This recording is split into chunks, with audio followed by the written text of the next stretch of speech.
ready, he's ready. So basically, it's the same.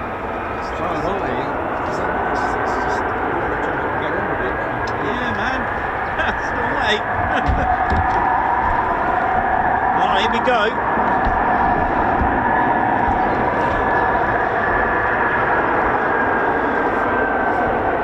Oh, yeah. Look at this. Nice early morning start with your breakfast. That's right. Someone's smiling at that. You can't beat a bit of F-35 with your Kellogg's though, innit?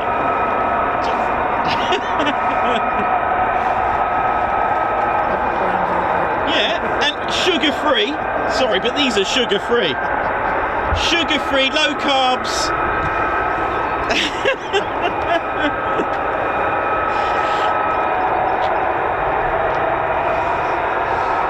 Here we go. Welcome to the Ted Coningsby channel, live here at RAF Lakenheath. Welcome to the show. My name's Nick Oss, I'm your cameraman, historian and commentator. Welcome to the Ted Coningsby channel, and welcome to the home of the 48 Fighter Wing. Oh yeah. Look at this. Yeah.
So these are the Lockheed Martin F-35A Lightning IIs, flown by 2 squadrons here at Lakenheath. The 493rd Fighter Squadron, the Grim Reapers. They are the latest to have converted to the F-35A.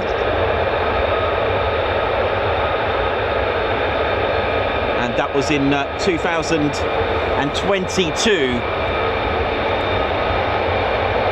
Mors inimicis, death to the enemy. They boast to have flown the most variants and types of aircraft within the 48th. The second squadron to operate the F-35A is the 495th Fighter Squadron. Their nickname, the Valkyries, a nickname that was chosen by the members of the public. That's right, a request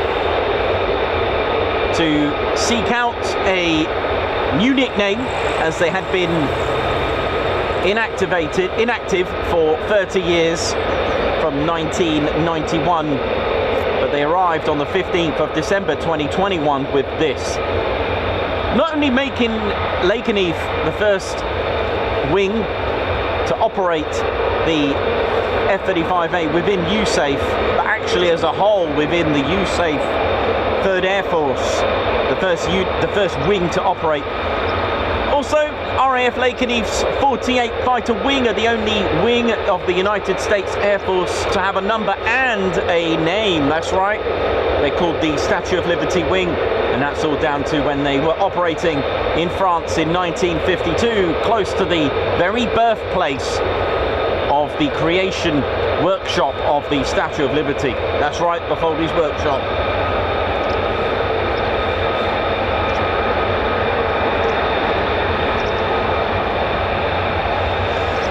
Don't forget to hit the like button. Let's get this show on the road, as we are pretty much 2 hours earlier than predicted. I know, you just never tell. 2 hours early, and they're still sweeping the runway, getting it all clean and tidy for the Pratt & Whitney's F-135 PW100s to blast any remaining dust off it.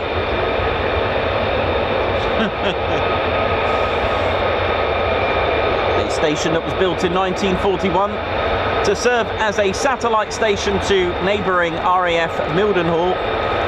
Lakenheath was one of 3 satellite stations to Mildenhall, the other 2 being Turin and Newmarket Heath. RAF Lakenheath became its own independent station from 1943, so it functioned from 41.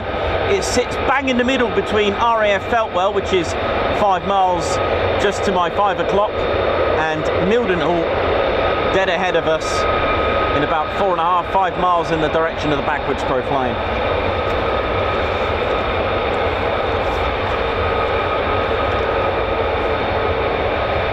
Lakenheath's air traffic zone and Mildenhall's are literally entwined and combined, which is called a combined military air traffic zone, so they call that CMAX, and the responsibility falls down to Lakenheath Tower to manage both.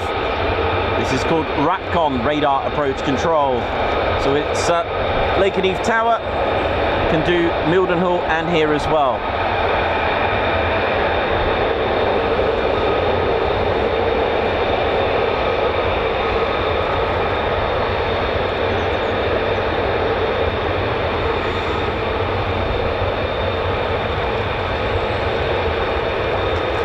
Interestingly, the 493rd and the 495th, who fly the F-35A, both their mottos are in Latin. The 2 F-15E Strike Eagle squadrons, 492nd and the 494th, don't actually have a Latin motto. Coincidence? Maybe it is.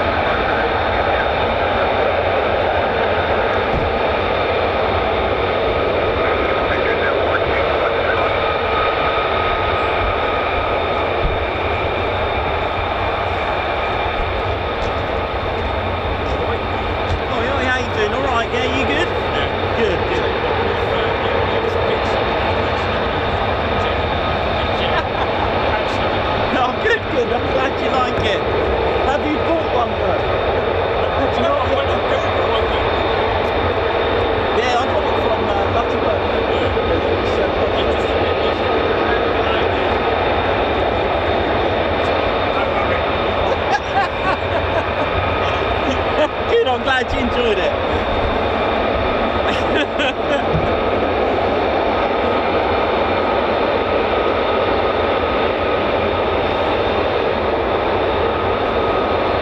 I hope you enjoyed the pocket chair. When I got home, I actually thought of a few more scenarios. You know when they say, are you sat down? Hang on, let me get my pocket chair. Or please be seated, you know. I thought of quite a few.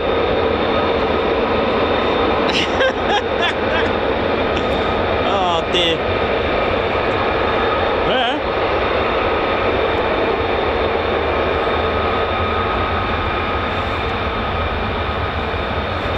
I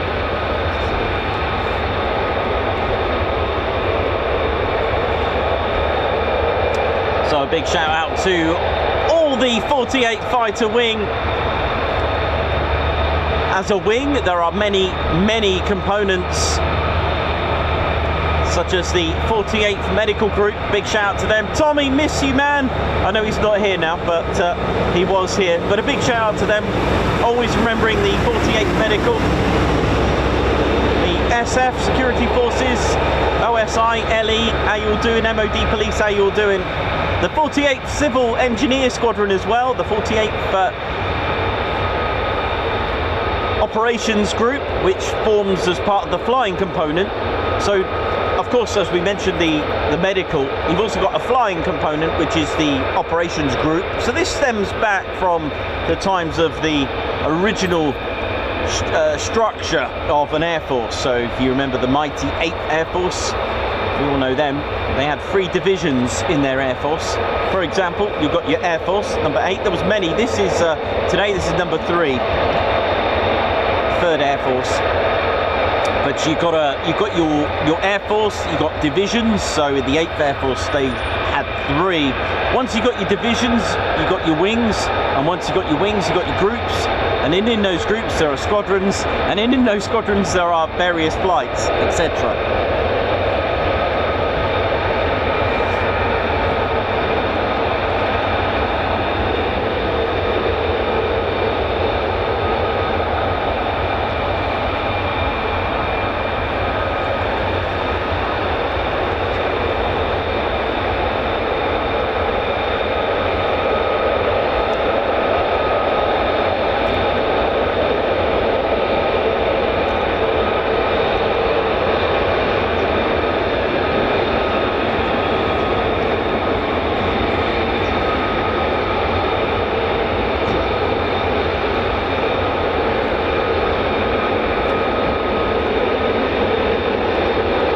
Also not forgetting the 48th Operations Support Squadron as well. Eagles Rock, how you doing?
F-35A, its engine, the Pratt & Whitney F-135 PW100, is the most powerful engine in a fighter jet in the world today. At 43,000 pounds of thrust with afterburner in an airframe that weighs just over 29,000 pounds. That's impressive.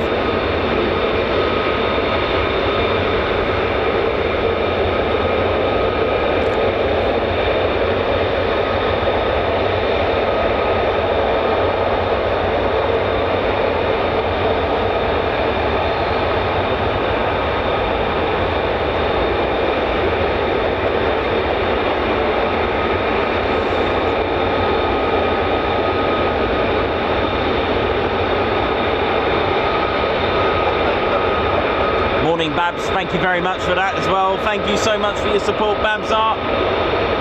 Also Gary as well, thank you very much. Very warm welcome to Lynx, Rainbird, Davey, Edward Coates, Jenny B, Bat Purple. How's it all going? Margot Baxter. Sir Jet a lot, love that. Lots of new members now, courtesy of our own members gifting membership. Sharon Chapman, how you doing as well? Not Captain Weber. Big shout out to everyone. Full Burnett, Paul Mayers, how you all doing? A very good morning to you all.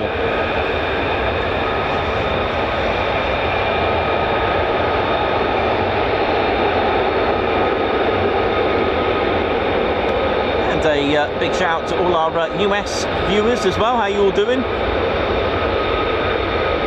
Welcome to your one and only Ted Coningsby channel, bringing you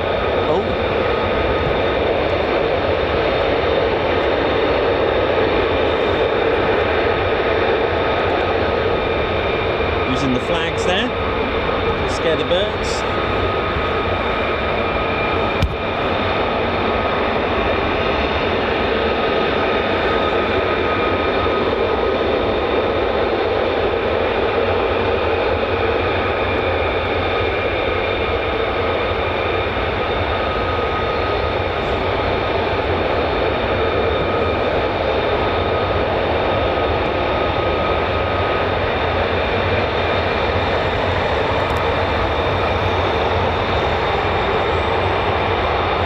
RAF Lakenheath became a United States Air Force station since 1948.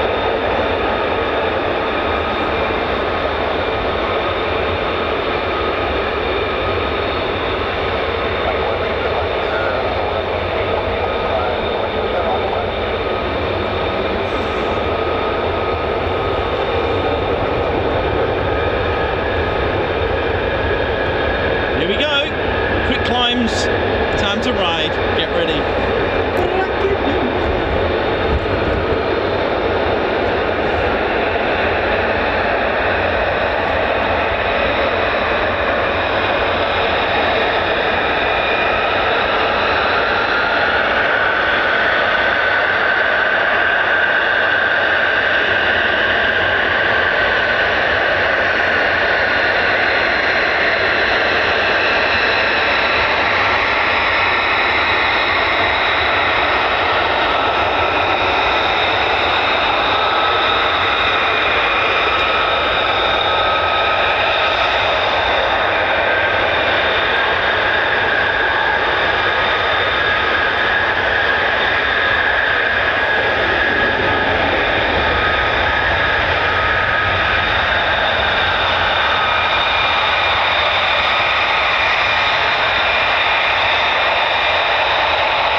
a human being strapped to a rocket, that is, literally. Oh my word, that is, you can, I don't know, not that I want to, but you could never get tired of that, and I'm sure the pilots don't either. Amazing, absolutely amazing. Absolutely spiffing. It is absolutely spiffing. Even had time for a bit of pins. I like that quote, by the way. That was good. With the P-51, that was.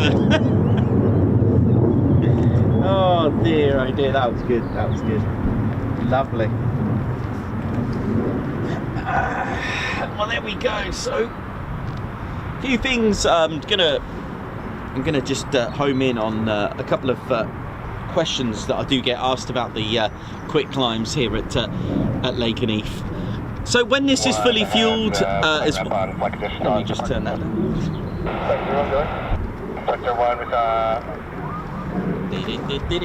Sorry, the pilot just reading back some data of the weather, some weather conditions for them. It's very useful, of course, to get a more accurate analysis of the weather. So you would have seen the 43,000 pounds of thrust engine, the Pratt & Whitney's F-135 PW 100. Okay, so fully fueled, you know, with the F-35.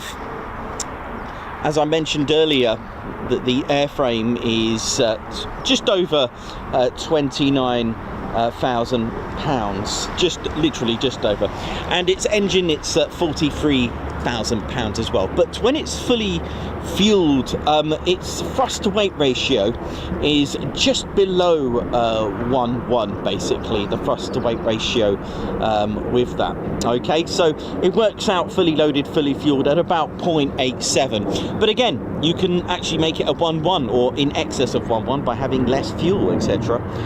Thanks a lot, Davey. Spike 01. 50% fuel would be a 1.07. Okay, so it's got a max takeoff weight of 70,000 pounds. Don't forget, this is different to the B variant. There's a lot of things that are quite similar to the C variant, for example. So the max takeoff weight of the C variant. We'll talk about the variants a little bit later on, but I really want to sort of zone in on the actual takeoff that we've just seen. So internal fuel capacity is about 18,250 pounds. For those that do new money, that's 8,278 pounds. So 29,000 pounds. So it's getting quite close to its you know, it's 1:1 thrust to weight. But the thing is, when you start weighing a bit more than, you know, when you're punching out more pounds in weight than your thrust, then you're going to need to do something a little bit different to achieve such takeoff. So the Typhoon does it a little bit differently because it has the advantage of having a 1.2 to 1 thrust to weight ratio, which is amazing. So what we just seen there, so what the objective is to try and get as much speed behind you. There's a lot of physics involved in this, but it is quite simple. Literally, in Nick Goss's terms, blast it down the runway. You've got enough speed to escape velocity, right? Anyway, but let me explain what you've just seen there. So the pilot would have put on full afterburner, and the idea is to literally get to a speed of around 450 miles per hour. Okay, so they probably would have cleared the entire runway doing that. They do go at different sort of when they rotate, they do maintain, some of them are lower than a mower, some of them are about 50 feet, some 60 feet, some 100 feet, or some a little bit more when they pull up, but just to give you an idea. But what you will notice is that the afterburner switched off for a little bit. Okay, that's just to give the gear enough time, because it's blasting down the runway, enough time for it to retract. Okay, two things there. One, if you don't, you will damage the gear if you're going to blast down the runway with your gear sticking out, because let's face it, the landing gear isn't really made to be left out there at 450 miles per hour or so, right? So it just needs just a split second. So you may notice for 1 or 2 seconds the afterburner just cutting out just for a little bit so that the gear can retract. And also it's very draggy as well to have your gear out. All right, of course you can use that for landing when you have your gear down, so you can slow down a little bit using drag. But anyway, once the gear's retracted, full afterburner on again, 450 miles per hour. it depends on the pilot, of course. They can go slower or faster. They will then pull back on the stick and climb. Now, G's experience with that is about 5 to 7. Again, depends on the pilot, depends what the pilot's just done. How high do they climb? That is cleared with air traffic controllers. Air traffic controllers will clear. Yes, even if it's, so they're called quick climbs here. It's very popular to be called a quick climb. Unrestricted climb is the same thing. Now, you may hear unrestricted climb, okay, to a flight level of, let's say, 150. Now you probably think, hang on, how is that unrestricted? It's not the altitude that's unrestricted, it's the actual climb rate and what it's going to do. All right, so unrestricted climbs are restricted to an actual altitude, okay? So they'll climb to whatever ATC has said. The reason why it needs to be cleared for a quick climb, you can't just go out and do a quick climb. There's more startups, is there? Hello. That sounds a bit tasty. Yeah, so you can't just go out and do a quick climb. You can't just go, do you know what, I'm just going to go and do a quick climb. Every single departure, whether it's a quick climb, whether it's a local climb, whether it's a 2-4 Victor, whatever that means. I'm just saying the fact that every single detail needs to be read back as well. They're given departure details, the pilot needs to memorize them and read that back to ATC so that they make sure they've got exactly the right details, okay? Quick climbs can be rejected. So 2 things then. Why do they do quick climbs and why are they rejected? Well, in a battlefield sense, you want to get to an altitude as quickly as possible. Your airfield might be under attack or you may need to intercept something. These are just some of the scenarios. Why are they refused? Well, there could be traffic in the skies. There could be, I mean, don't forget we've got neighbouring Mildenhall nearby. There could be voids, barriers, etc. It could be a number of reasons, or just not able to do it because of traffic. It's as simple as that. Okay, so there you go. Everything needs to be cleared from tower, even startup, even taxiing, and this is not just military, this is everything. Everything needs to be cleared with ATC. Even these guys here, you know, contractors, they usually managed as well. They have a call sign as well, usually whatever the company name is. There's quite a lot of startups out there. At the end of the day, everything is done with safety. If you've got any more questions, do feel free to let me know. I'm always here to help.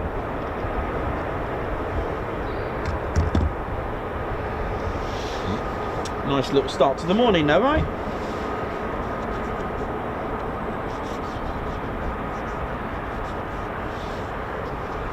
It's nice to get some, you know, really early morning departures. It's always nice. I've missed this. Hopefully things will get back to normal, if you know what I mean. So that's another F-35 that's running in the background. So good morning to you all. I'm just going to go on the chats. Tim Gooch, how you doing? Hope you're good. Bat Purple, Chris Bloxham, 555 Triple Nick, Hank for Huel. Hope we're all good.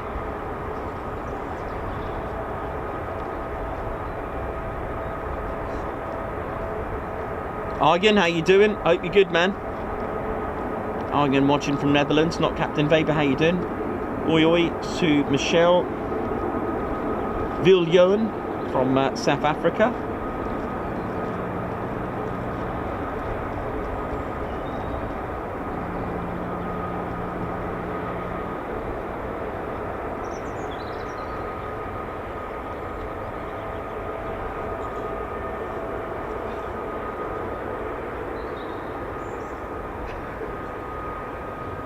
Cool. Looks like all your answers have been given. No questions, no worries, no further questions. If you've got any throughout the day, I may not see it though. That's the problem. I'm not always on the chats. I'm always looking out to see what's going on. But there are more F-35s that are spooling in the background. This is the A variant. So there are 3 main variants. As you may or may not know, this is the CTOL version, conventional takeoff and landing. So just like an F-16, a Typhoon, or an F-15E Strike Eagle, for example, it's conventional. There are, of course, differences as well between all of them, which I can show you. I mean, for example, the F-35A is the only one with an internal GAU-22 25mm cannon, and you can see that if you didn't get to see it. For those that don't know where the cannon is, it's you can get the external GAU-22 fitted on the B and the C. Here it is. You can't miss it. It's the only one. So that's a real quick indicator if it's which version it is. Okay, if this is missing, it'll either be a B or a C. So to distinguish the C, well, it's got the folding wings and twin axle. It's got 2 wheels at the front on the C variant, but that's our A variant, the F-35A. The F-35A also is a drogue and probe. Sorry, correction. It's a boomstick for air-to-air refueling. It goes right here. Okay. Also, another thing that you may notice on the A variant is the arrestor hook, which sits here. That's kind of cool. So that's another distinguishing fact. I haven't got my B variant with me just here, but the A variant head-on looks like a bubble canopy on head-on, whereas the B variant, you'll see a lot of the fuselage is thicker. It looks like it's wearing a hood. Okay, so it sticks out a bit. So you're going to have a fuselage going over that, so it's almost like wearing a hoodie. It's literally, it looks like it's wearing a hood.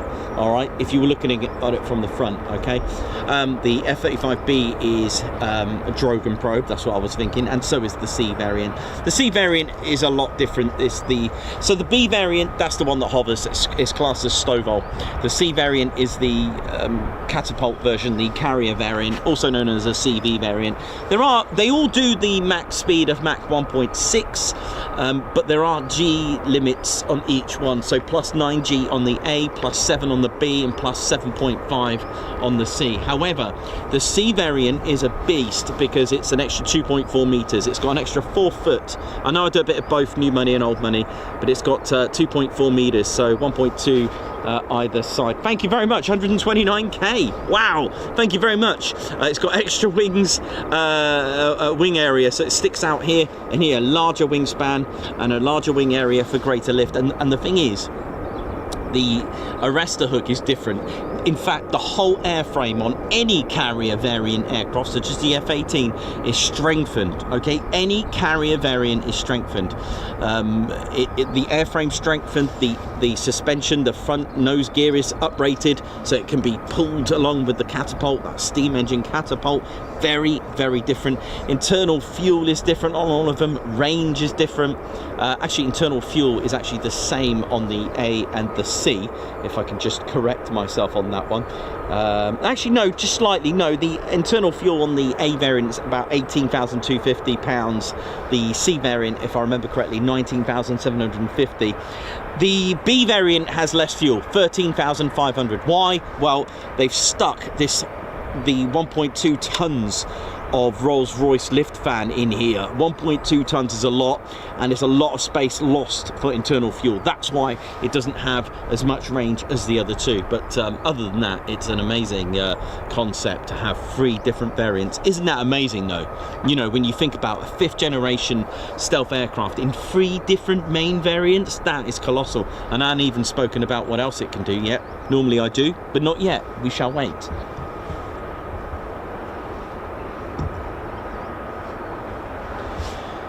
I love this because I never rehearse any of this. Just go with it, just see what happens, which is why every show is different. Every show on the Ted Coningsby channel. So, you know, we may come here quite a lot of Fridays, but it's always different.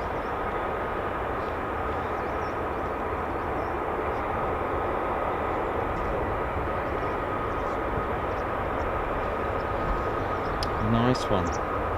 Thank you very much. 129,000 subscribers. What a great morning then. Nice one.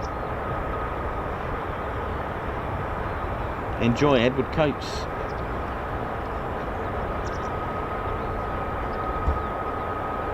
Yanni Glover, Galimera to you. Good morning. Got Lizzie Whittles watching from Wales. We've got a few of our US viewers here. Good morning to you. Very good morning to you. And don't forget, let's kick this channel up. It's a bit earlier. Not many people know we've kicked off already. So do hit the like button. Give us a thumbs up. It does help the stream get out there.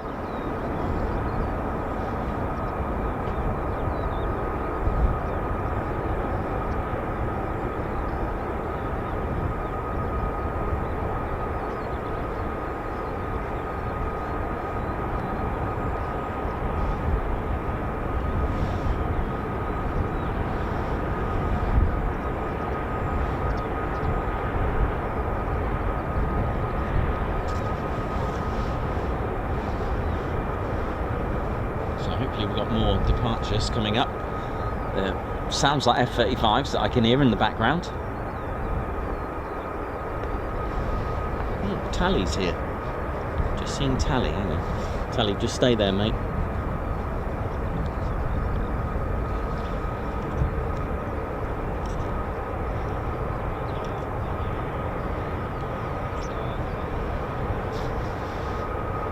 Tally, how you doing? You alright? You enjoying it?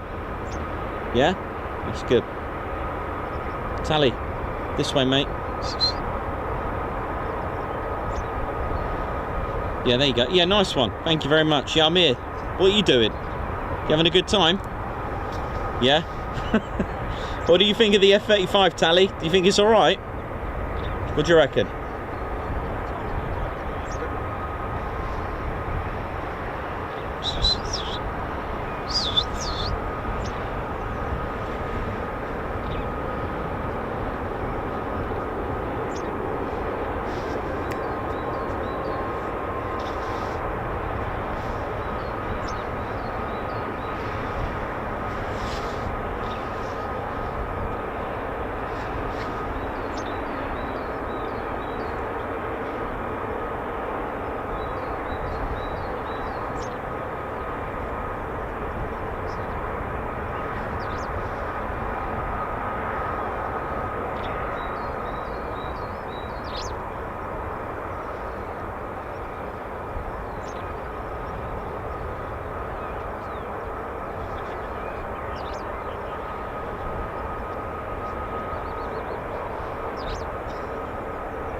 No, off she goes.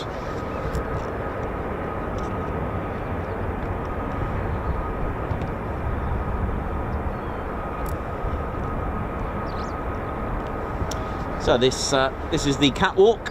That's what the Ted Coningsby channel have been calling this. I can't remember what gave me the inspiration. I think it was just the way the F-15s were strutting their stuff down here, and the F-35. So I thought, yeah, it looks like a catwalk, but it's officially called a taxiway. So there we go. The other end, we call this one the Warrior Walk, named after the Lakenheath Warrior. This bit here. So this is called the Warrior Walk. Sometimes we see them taxi down this way. So that's called the Warrior Walk, named after the Lakenheath Warrior, which I don't know if anyone spotted my little chit chat on the chats on here before the stream started last night. Did say I was travelling back in time. And I've travelled back in time, and I brought something back from 1600 years ago.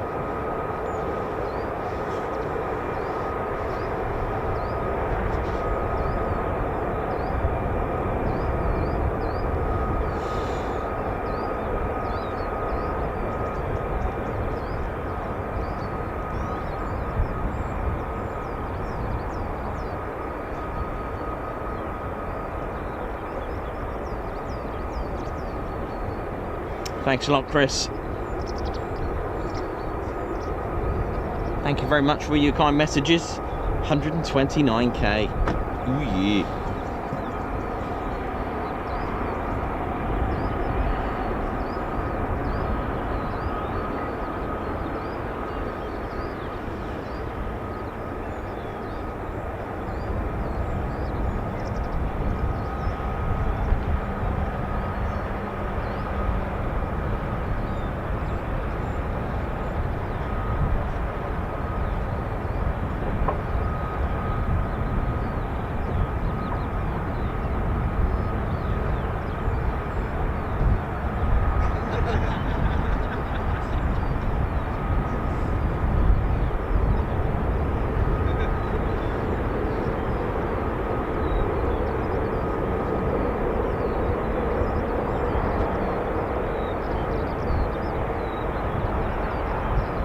Dieter, good morning to you. How you doing? Rosie Ironworks, nice to see our regulars on here as well. We started 2 hours earlier than we thought we would. It's just the way it is. Thanks a lot. It is a pied wagtail. Yep, absolutely. Didn't know it was a male one, but thank you.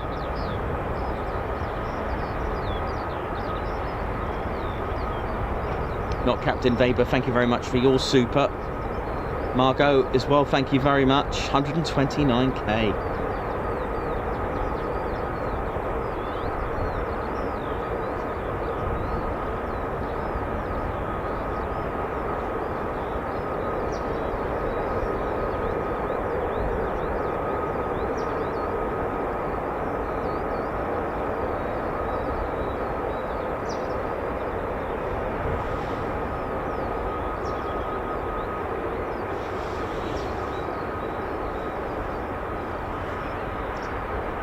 Someone's asking about the tunnel. The tunnel there, if you go through there, you'll end up at Hull Beach.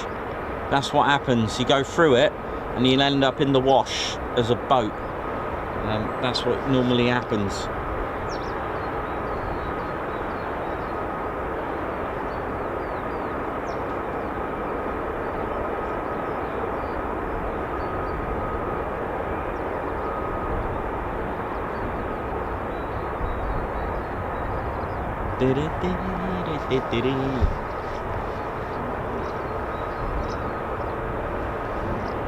Thanks for all your kind messages of support there. 129k.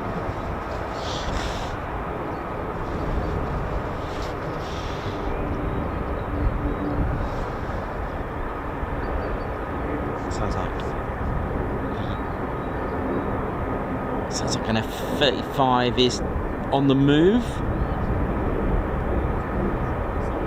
I think. Or soon see, yeah, I can definitely hear it on the move.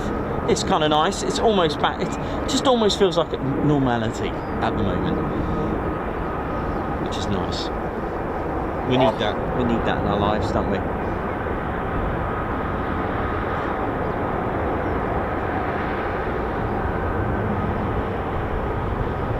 Gary, how you doing, man? Hope you're good. Babs, how you doing? Babs, I think it was around 30k when I joined. Massive growth. Yeah, almost an extra 100k on top of that. Amazing, isn't it?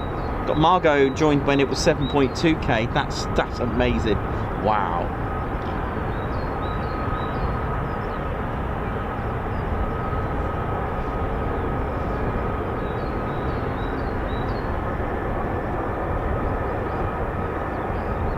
Tim Gooch, thank you very much. Nice one, thank you.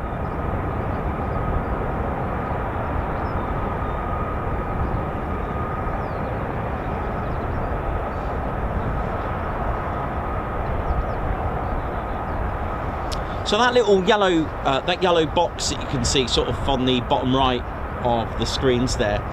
So that's telling you two things. One, if you are an aircraft that's approaching that, sort of going up the screen, you can just cross it. If you're coming the other way, so aircraft taxiing towards us, that is a holding point. They would need to stop there. Here we go. So they would need to stop. So if you approach it with solid lines, you'll need to, that is your holding point, you'll need to stop and await further instruction. If you're approaching it, so going opposite direction that this F-35 is going, then you are, it's not a holding point for you, can still continue. There are markers around A to Z done in phonetics in holding points.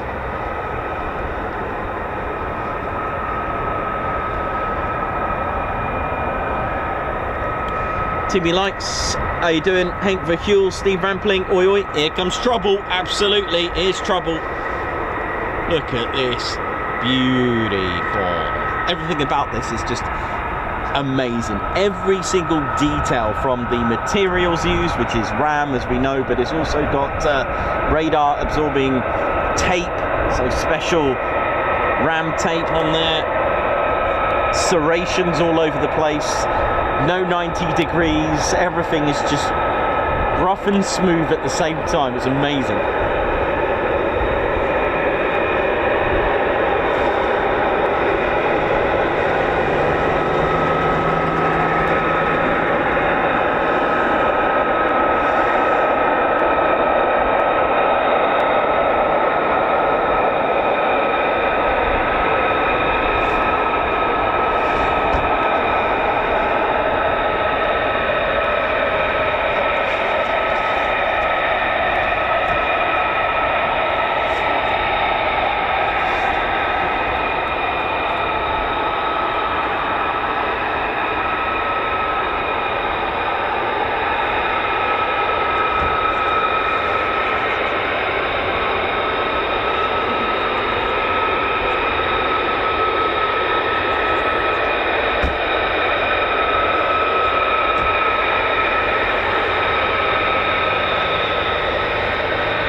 So notice the DSI on the inlets there.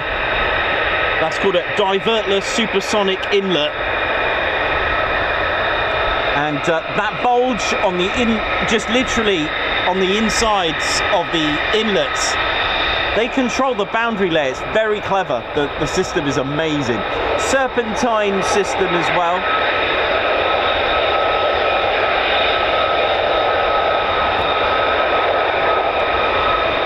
Oh yeah.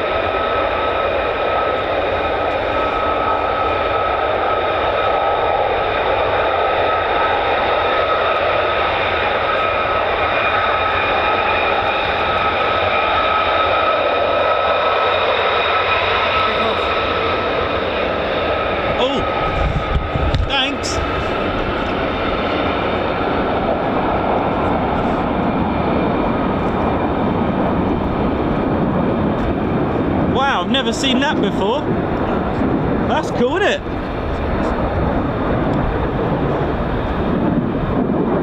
Did you, Adam, and see that? Hey, that was cool. Yeah.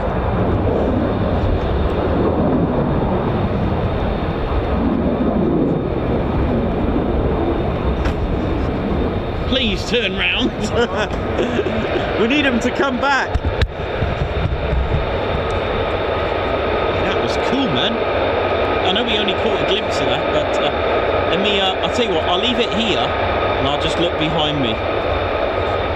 Nice free shoot.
Hear them.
F-35s. So another one taxiing down the catwalk.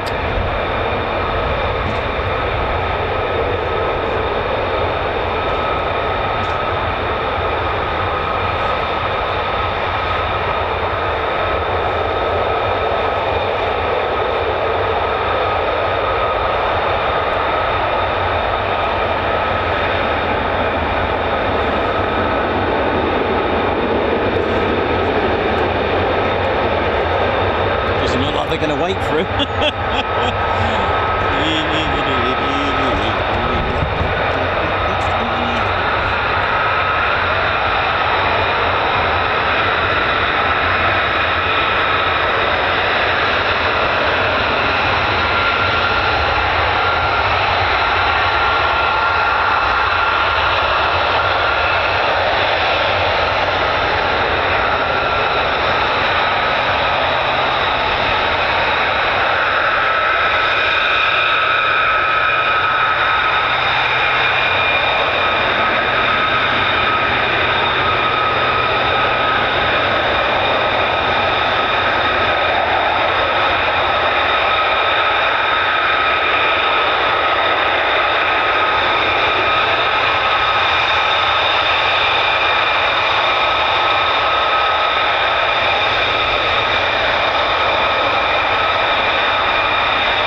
Coningsby, how you doing? Hope you're all good, man.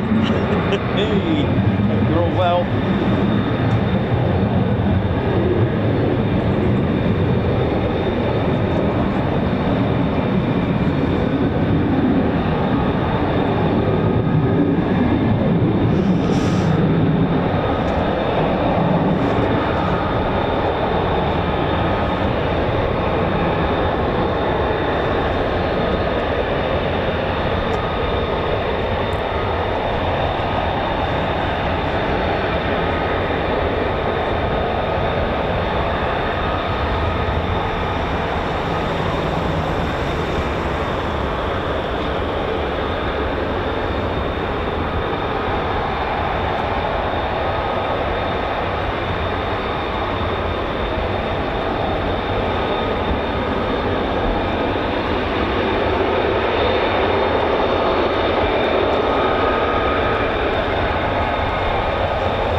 And we're doing, ladies, gents, teddy bears, welcome to your one and only Ted Coningsby channel, bringing you military aviation around the country. And today, quite usually, at our usual, and probably one of your favourites for sure, is of course RAF Lakenheath, home of the 48 Fighter Wing.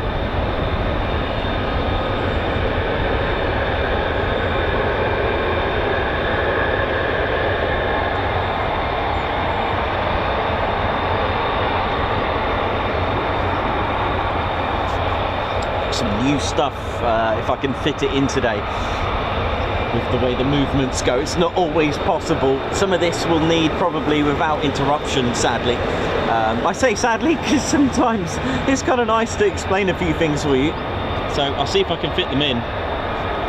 Got some new things. I've been doing so much research, a lot goes in behind the scenes. So over the weekend, I mean, many of you know I don't take a day off, so many of you know I'll be researching. I do a lot of research, and one of the things I was doing was finding out a lot more about Lakenheath between 1941 and 44, and I found out a loads of stuff.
So this is called an EOR, end of runway. There are 4 in total to this end.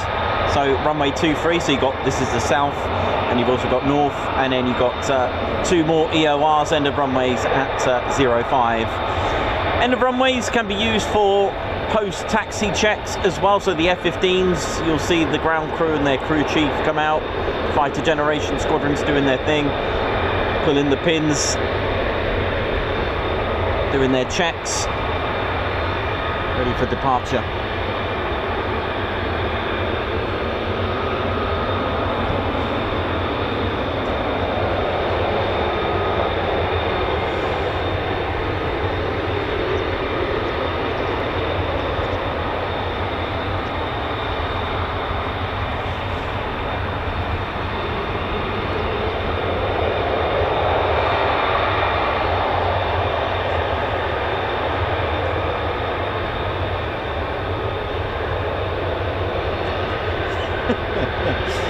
No, absolutely. The Earth has been tilted correctly now, hasn't it? Yeah, I know. It's you know, when you get days like this, it just, you know, it's almost feels like a bit of normality, and it's always a nice feeling and a good buzz, because that is indeed what this place brings, you know, to us viewers.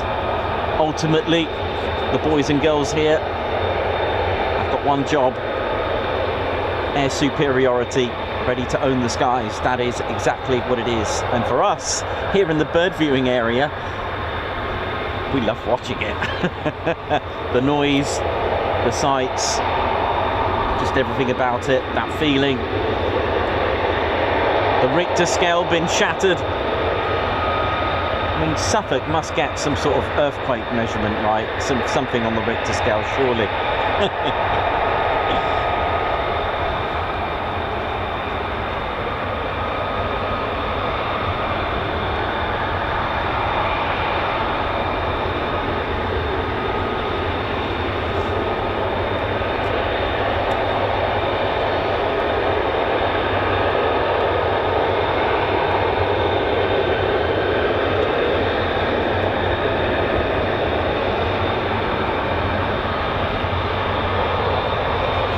Oh, nice one. Aspen saying this is the place. You found the channel. Nice one. Gosh, where was I doing the stream? I was in a field somewhere, wasn't I? Goodness me. On a ladder, balancing, probably. And now it's all changed. And many subscribers later, and lots of streams and lots of fun, lots of weather being thrown at me, lots of different types of aircraft. I think we've covered nearly every aircraft, nearly.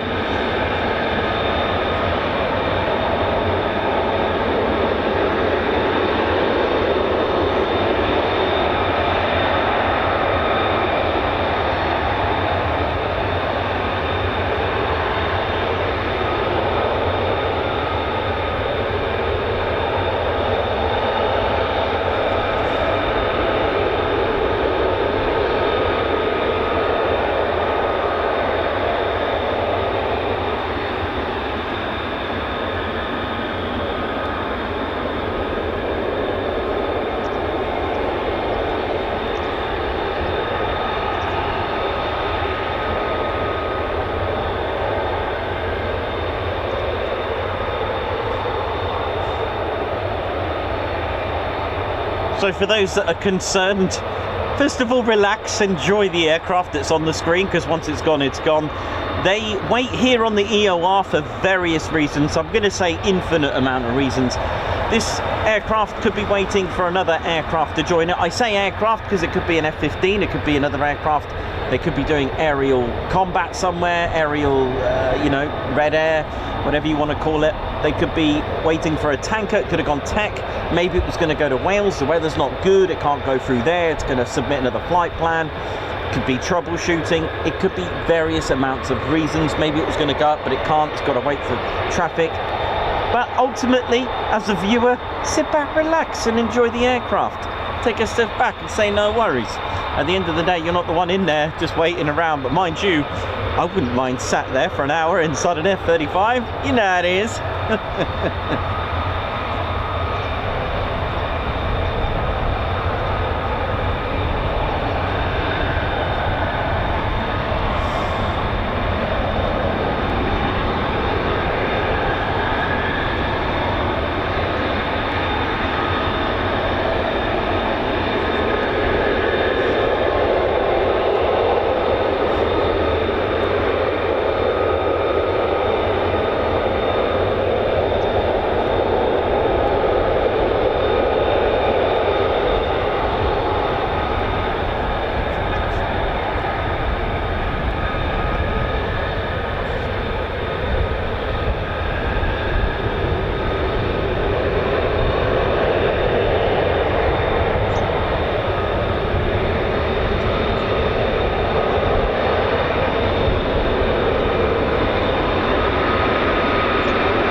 Babs are, yeah, sure, we'll do. We'll mention that.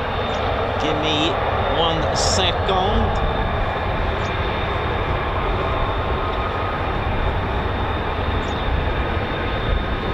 Just wait for this to depart. But it's a nice screensaver anyway.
So you may have noticed, again, it depends on the pilot. Yeah, all this depends on the pilot, and especially if you're going to do something like a quick climb. A quick climb involves full afterburner, full throttle going down the runway, and the pilot will try to achieve speeds of around 450. It depends on the pilot, 450 miles per hour. But to go at that speed, you're not going to give your landing gear a chance to retract. So the pilot, you may see the afterburner just turn off. And that's for the F-15s as well. I've seen that. It's just to give the landing gear a chance, because if you don't, you will overspeed. The landing gear is not made for 450 miles per hour. So it will get stuck if you weren't to slow down and give it a chance.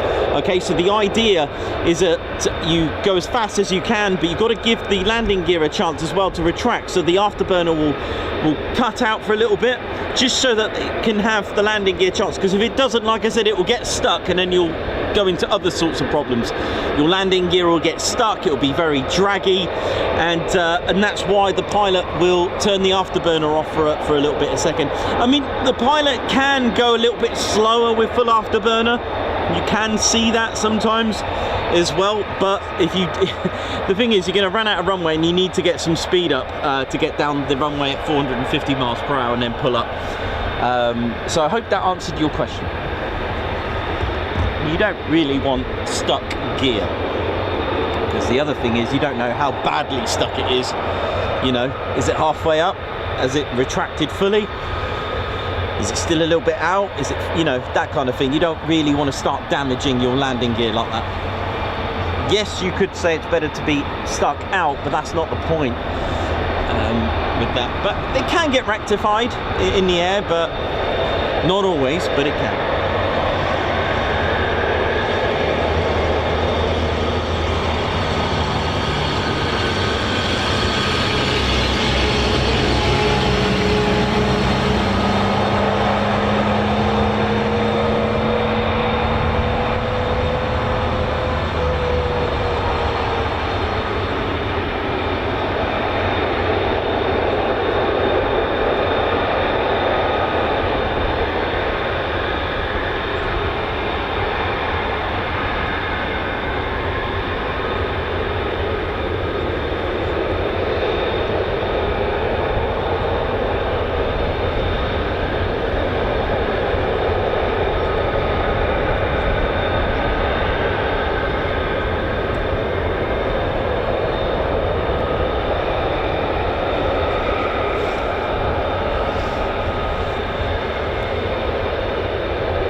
So notice all the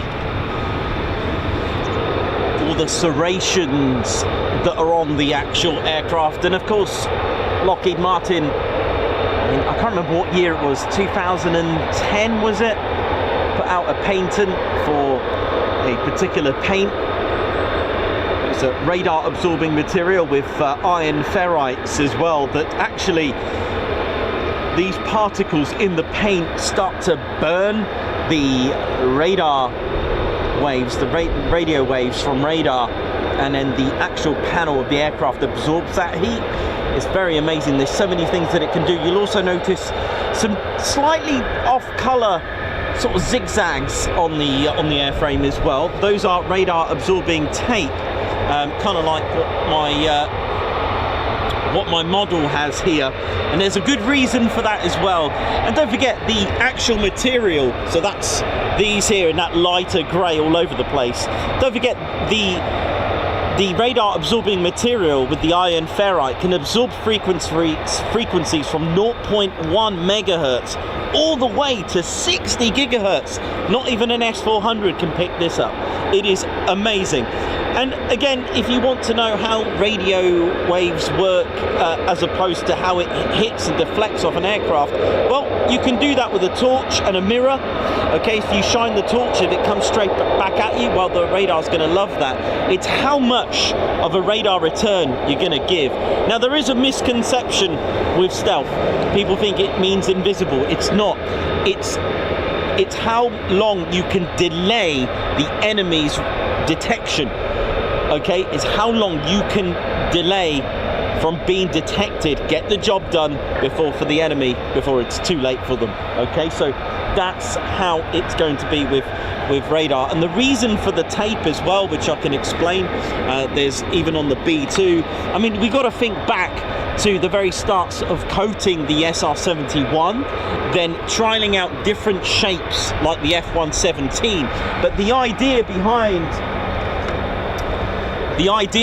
the radar, so you've got radar absorbing material, that's good, okay? And then what they've done, this tape is actually contoured, actually gets thicker and thinner. And the whole point of it, when radar hits and makes impact on the airframe itself, radio waves, they like consistency material. For example, if you've got a metal sheet and it's smoothed in with wood, the radio waves are going to have a hard time trying to cope with that. So the idea here is that you've got the composite paint that you've got on here as well, and it makes impact with this other material, this tape, and it hates it. Now, if you go back to a flat surface, so a mirror with the torch, I'll show you my diagram. The whole point of all these serrations, remember at school, the angle of incidence, angle of reflection? Well, the thing is, these radio waves are going to have a hard time coming back to sender because of all these serrations. Everywhere you look, even on the landing gear, the weapons bay, radio waves are going to have a hard time. Put it this way, take a Boeing 747. Radio waves are making impact with the airframe, and it's going to come back 100 meters squared return. It's going to register an aircraft, it's going to register some form of plane, a big one. This, with all this stuff on here, even the trailing edges have been looked at because you get a lot of drag here, the design here. The F-16 with the elevator, that's got a 90 degree. You don't want 90 degrees. You want to avoid lots of flat surfaces and no 90 degrees. So what you do, you slant. In fact, was it the Cyrus and the F-117 with the V-tails? That helps. This comes back just as a golf ball. Even on the... Look at this, even on the nozzle, man. Come on, serrations literally everywhere on this. It is all that. It is amazing. Don't forget, stealth bombers and stealth fighters, they do different things. And the thing is with the B2 Spirit, well, the B2 in a stealth form, what this does, it's able to go into enemy territory and actually shrink the radar, shrink enemy radar span. It can actually shrink it so it can get through undetected. And if you, and the other thing as well, you want to have your intakes on top. Why? Because radar points upwards, right? So there are two places where you get a high radar cross-section, in your cockpit and inside the intakes. Well, if you have them on the top, no problem. So you might think, well, why doesn't the F-35 have the intakes on the top? It doesn't, because the B-2 is not doing all fighter maneuvers. This has. So to compensate, it has them on the side. There's no point having them on the top if you're going to go inverted. Anyway, meanwhile,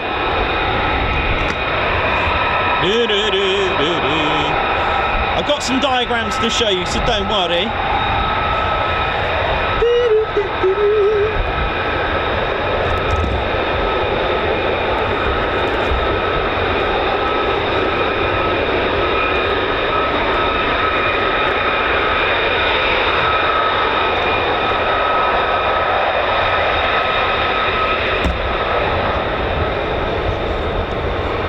There you go, that's what it was waiting. Now we've got two. See if I can find my radar cross-section.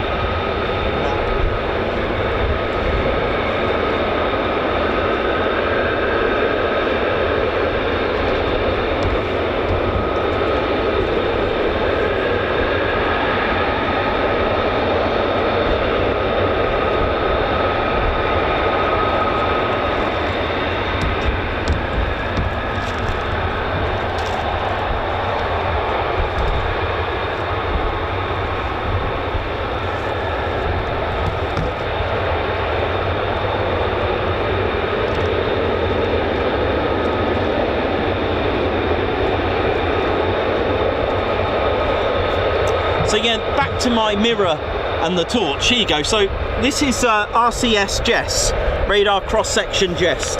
So the blue is your torch shining on a mirror, right? On a flat surface. It's not good. RCS Jess is not happy. Even with the nose, a nose on a stealth fighter is not round. Why? Well, it can actually hit a really good tangible angle and go all the way round. There's our serrations. RCS Jess is happy. So there's our angle of incidence, and it's going to bounce. That's why it's got serrations. This is a head-on with the nose of a stealth fighter. The RCS Jess is happy. Look, it's going to just bounce somewhere else, which I'll show you just quickly before we go.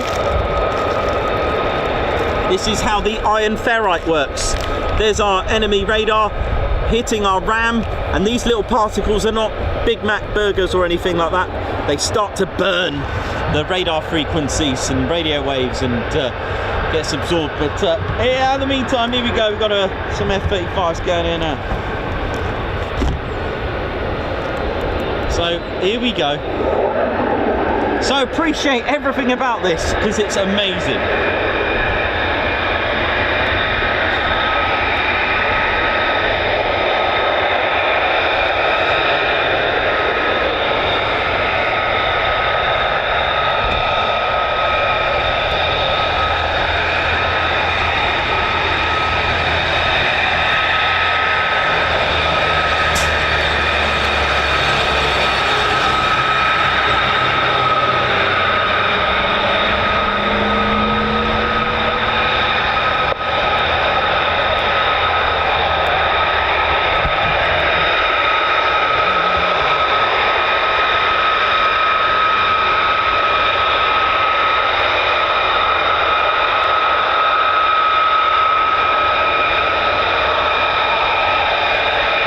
You can see all the serrations, look at them all. Ooh, yeah. RAPCON.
it went.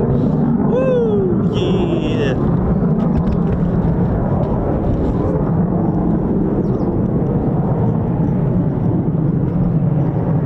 Beautiful.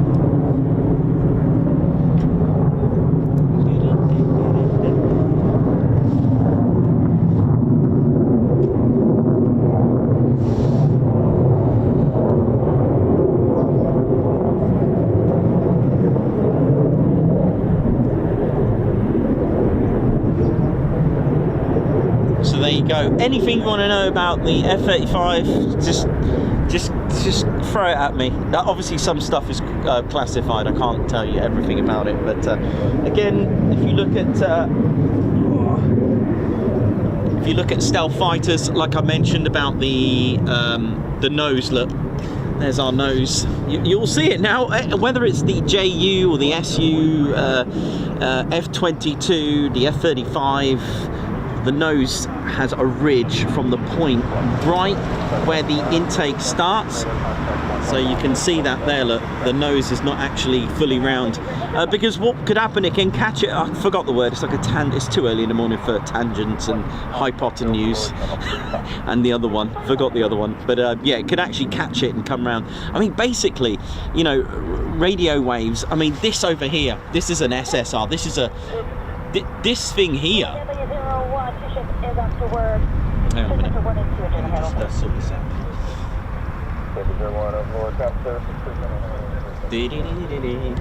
Oh, God. My knee. Getting a bit old for this. Hang on.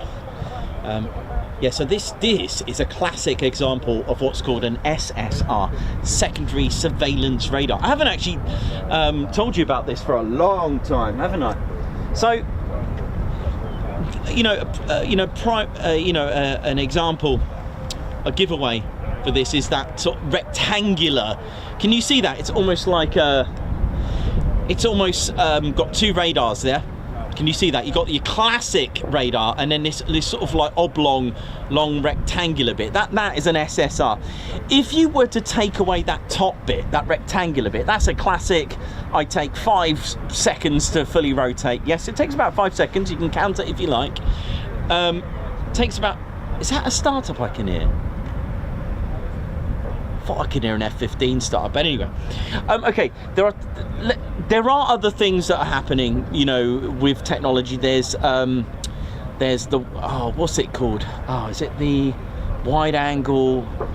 Yeah, that one, the wide angle. It's like am I thinking MLAT? Don't worry, I'm going to throw some abbreviations. It just makes sense to me right now. There are other things, but anyway, primary radar. How does primary radar work? So primary radar, I want you to imagine we've taken off that top bit, you know, the rectangular part of that, okay? So that'll be a primary radar. That will be omnidirectional. The reason why I mention this first, because I want you to understand, for those who don't know how radar works, okay? And then you've got ground stations. It's almost like an interrogation, and then it feeds back to ATC over here. Hello, Lakenheath Tower, how you doing? They're probably listening to me going, no, that's wrong, and I'm like, oh dear, never mind, but I'll do my best anyway. Okay, now primary radar is omnidirectional, all right, which means it's sending radio waves at speed of light, like everywhere, omnidirectional. Now, a lot of people think that the F-35 has its transponder off. That's incorrect. You can't fly with your transponder off. If you do that, you will cause a situation, a pretty bad one. You could cause a collision. Okay, so what an omnidirectional primary radar does, even if you've turned your transponder off, it'll pick you up. Remember, radar cross-section, that's how an aircraft is measured, even in a stealth sense, okay? It's what comes back. You know, you shout down a well, you shout across a canyon, you shout in a hall, you hear your echo, you get your torch, you shine it on a mirror and it comes back and you can start messing around with reflections. It's what comes back, and the idea is that, you know, the F-35 with the RAM I explained, the radar absorbing material, it's not even going to register, it'll probably register as noise. Like I said, it's about 5 centimeters squared, so like a golf ball. A B2 is like a bumblebee. That's not even going to register, because at the end of the day, think about what, you know, an air traffic controller is looking for. It's looking for something about the size of an aircraft, right, or something of that description. So an omnidirectional sends radio waves everywhere, regardless of transponder on or off. So for those that are wondering about radar and ADSB, and ADSB is different. ADSB works from above, works on satellites and points downwards, but we're going to cover that in another day. All right, it's a lot different. We're not talking about ADSB, we're talking about primary radar. Okay, so that's what comes back. So if you think you can turn your transponder off and get away with it, you can't, because you're still going to be picked up. Okay, hence why we have NATs in this country, we have QRAs, NORAD in America, that kind of thing. Anyway, so I'm going on one, but that's what a primary radar does. The secondary surveillance radar, an SSR like this, for example, this works with your transponder.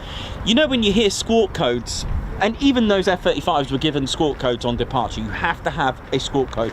What's the point of a squawk code? It's a 4-digit management code that's entered by a pilot, just like a dial. It doesn't have an 8 or a 9 in it, and the pilot will enter the code. It's aircraft management, and each squawk code means different things. So yesterday we were at Hull Beach. 7002 meant you can enter a danger area. 7001, get excited if you're at LFA 7 or any of the LFAs, it means you can go low level. Okay, so each one is managed. I think the Red Arrows have got their own. 7003.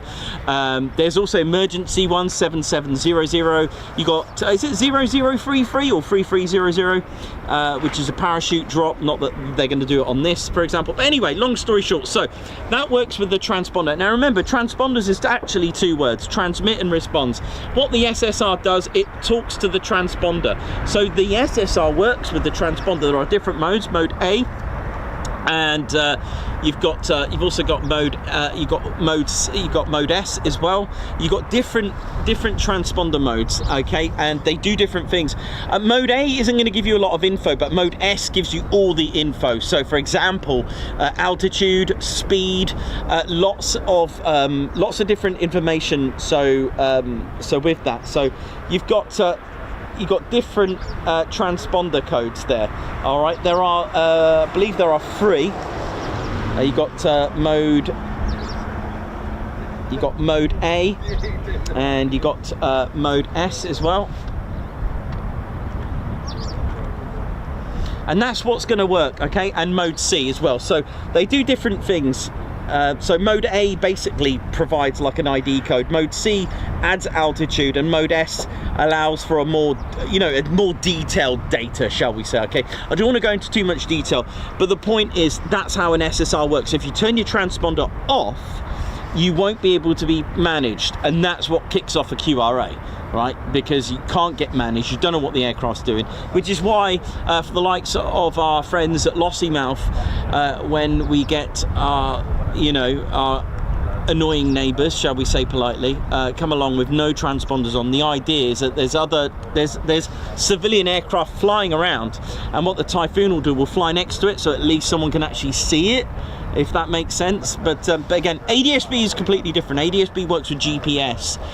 That's a broadcasting surveillance system. That's completely different.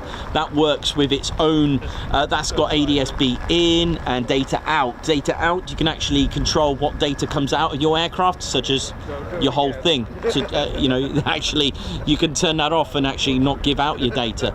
Yeah, it's like a data protection thing, which is why you can't see it on like flight radars and stuff like that, because there are different modes on transponders which will hide a lot of the details, which is why on an emergency it uses the universal code, which all aircraft and air traffic controllers can see it, because you want to see an aircraft that's got an emergency, because it needs to get back safely. There you go, that's a quick something's rumbling down there, isn't it?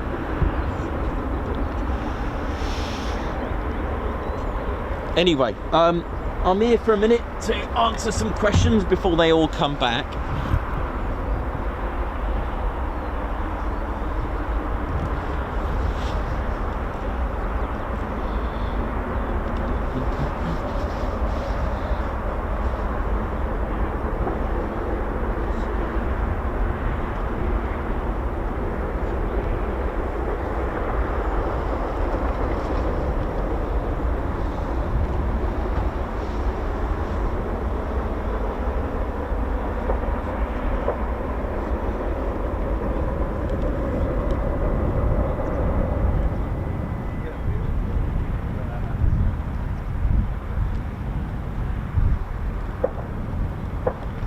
Okay, so also we've got a lot of people I hear that have radios and all sorts of stuff. This is RAPCON over there. This is Lakenheath Tower over here. How you doing? There they are. They manage traffic for both, well, they manage traffic around a 60-mile radius here for both civilian, but they manage both Lakenheath and Mildenhall. Remember that. Yes, Mildenhall Tower is manned, but it's more to have ground frequencies, ground runs on a more operational side of things. But the actual departures and arrivals are all done here at RAPCON.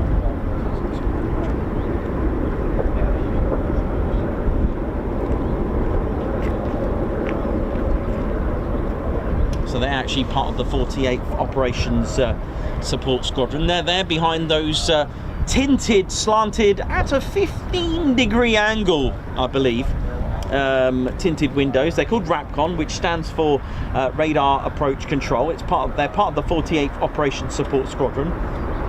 And they ensure the security, the readiness of both military and civilian flights around here. And it's called what's called CMATS. Because of the combined military air traffic zone. Because Lakenheath's MATS and Mildenhall's actually, what's the word? They kind of overlap each other. And of course, we do have Feltwell. That's part of the 48th, but I don't think they've even got a runway there anymore. They used to. But they cover, like I said, an airspace of 60 nautical mile radius, and literally they will manage aircraft from literally windows shut to 20,000 feet in altitude.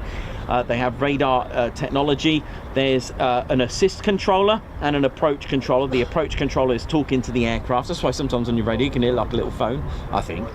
You've also got the assist controller. They write down their altitude and slide them on a board, and you know, that kind of thing. You would have seen it in movies and all that.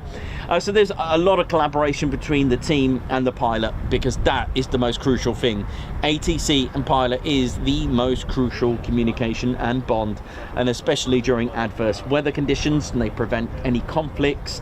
They even manage aircraft that are heading towards each other. Unknown to the pilots, they can just, you know, deflect them away. NATO pilot integration, real-world missions, training missions, aerial combat, basic handling, general handling, all that kind of stuff, all covered through RAPCON. And the airspace managed by Lakenheath's RAPCON. Mildenhall is a 24-hour station, so therefore, and especially with having two runways close together, therefore one of them's got to take control, and it's done here. They do have monthly proficiency tests as well. They do simulation work, and if you are new, you get to know what aircraft are here, because at the end of the day you need to know what the capabilities of every aircraft. It's really important for a new air traffic controller to know, not new as in completely new to the job, but new to the station, to know exactly what the aircraft can do and what they're capable of. And you know, it's an amazing thing. And I was gonna let you know as well at some point later today, if I do get a chance, because I did promise I was going to go back in time, that the original air traffic control tower was not here. It's on the opposite end, and it's something that I did find out it's still there. It is the natural spring. It's still there today, and that's what I wanted to just briefly talk about, and the kind of like the prehistory in some ways of Lakenheath, because there's a lot of people that do ask me about why there's lots of sand here. Has there been is the what looks like a crater down by Maid's Cross, is that like a I don't know, a Lancaster crash or something like that? It's not, but I can explain all those details, and I've even brought back something from Lakenheath. You're going to love this, ladies and gents, anyway. You are going to love it, and I hope you do, because I've managed to bring you something back from Lakenheath from 1600 years ago. I know, probably, maybe, yeah, about that. So I'm really thrilled to show you. I've got another addition to my my insignia, my badges, my United States Air Force badges. I've got you a nice little kit and set to show you off there as well. Right, anyway, where are we? How are we doing on the chats?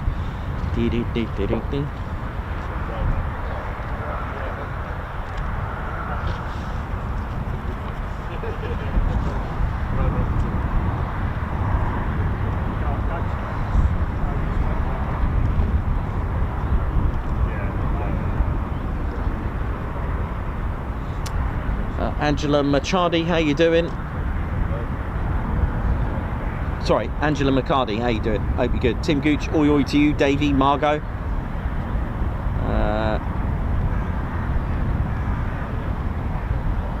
Kevino the Bagan, how you doing? JMC, what up? How you doing? Hope you're good.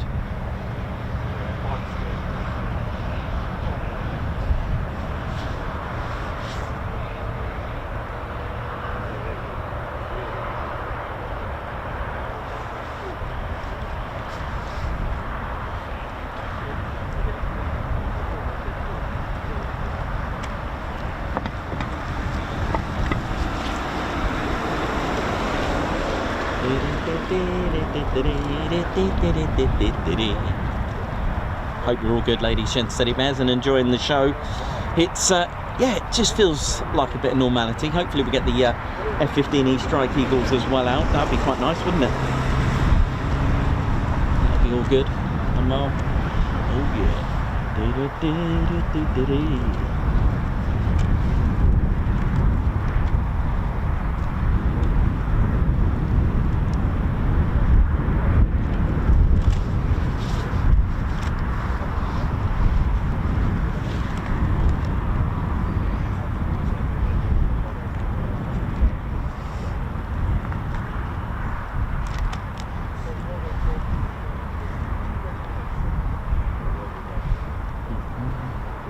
Let's see if I've got time to go and get my box of goodies that I'm going to show you.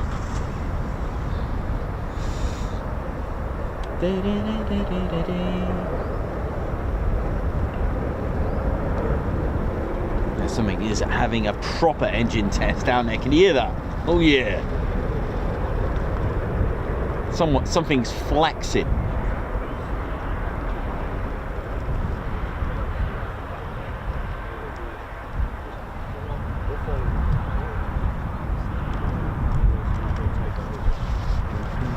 Yeah, I'll see if I can get it. I might have time. I've got some new bits to show you from my US Air Force collection.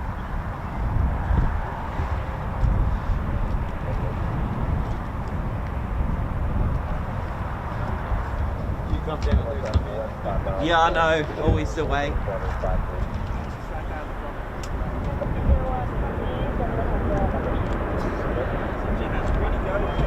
Yeah, this thing is proper flexing, isn't it?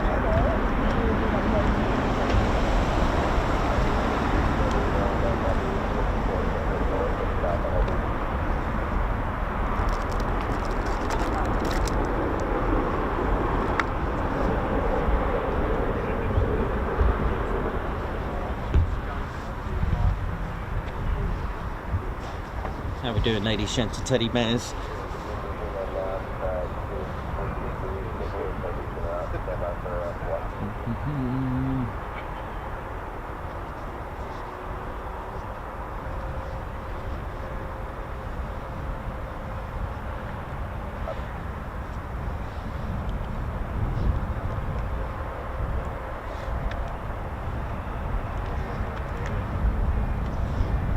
So I've got an addition here. I've got a chief. I've got some old stuff here. I've got a new one. Get ready for this. Look at these. I've got a new edition. It's this one here. Look at that.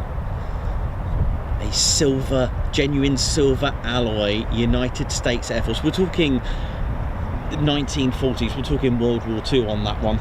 They get older, so you got, that's the aviator pilot. This design stemmed back from 1919. Sorry, a little bit further. No, not 1919. Probably in the 1920s. That one there. Sorry, maybe I'll zoom out a little bit. So that's your aviator wings. That one. That is quite an old one. That is a. That is aviator wings. I did have the dates on them for you actually, which I have totally forgotten. Yeah, definitely 40s. I think 1943 on that. I'm just trying to check for you. Yeah, no, it was 1919, that one. I was right. The next one, that's your navigator. Okay, and then you got the flight surgeon or flight nurse. That one with the snake or serpent and sword, I think it is. That one, this is, I've been trying to find this one, but it dates back to, it's quite an older one. It's like a chief enlisted one. I was trying to find that one, but you can see how old that one is. This one's quite interesting. This is quite a modern one, as you can see. The top one there is a command pilot, but this one is a CSO. Now, it's not a role in its own right, a CSO. A CSO is, what's the word I'm looking for? It's like a variety of roles. It stands for Combat Systems Officer, and it's a rated commissioned officer in the US Air Force, and the mission would include any of those that deal, basically a WISO will have one, a weapons systems officer, anyone in mission command, tactical, expert in multi-crew aircraft, weapon systems, electronic warfare, even navigator, because if you look, it is from its World War II era to today's one. I think they look exactly the same. And then I've got an addition for you. I've got some, oh yes, I've been trying to learn these. Oh yes, look at these, here we go. Do you like that? What do you think of these? General stars. Can you see that? So the single one, that's your brigadier general, I think. The 2-star, that's your major general. The 3-star, that's your lieutenant general. Yes, I say lieutenant because it is American. If it was RAF, it would be lieutenant, or in Britain at least. And then the 4-star there, that's your just general. But I believe in the Navy it's a little bit different. That would be what, an admiral? And then the 3-star would be vice admiral. And then I guess it's rear admiral upper half of the 2-star, and 1-star for a rear admiral lower half, I think, if yeah. But there you go. Just thought I'd show you my latest and greatest collection.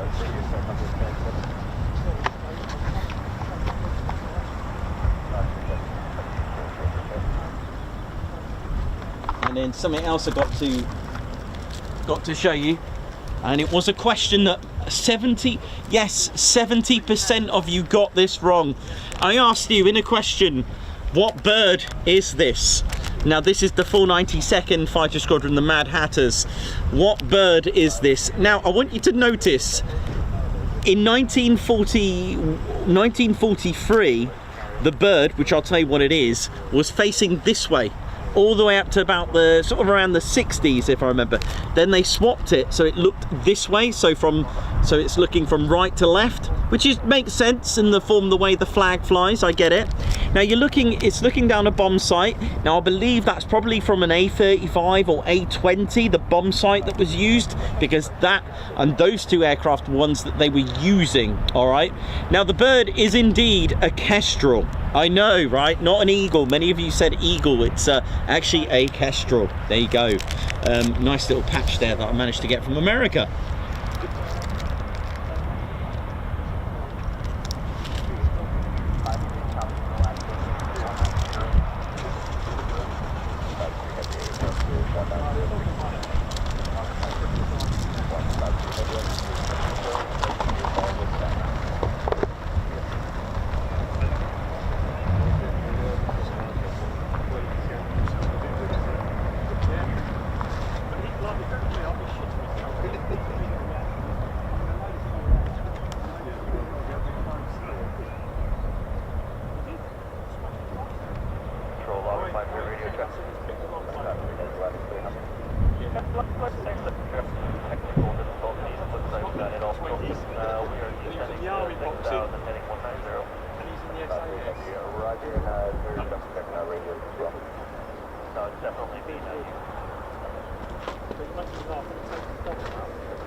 Just quickly swap the mags over.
How we doing, ladies, gents, and teddy bears? Hope we're all good and well. Welcome to the show.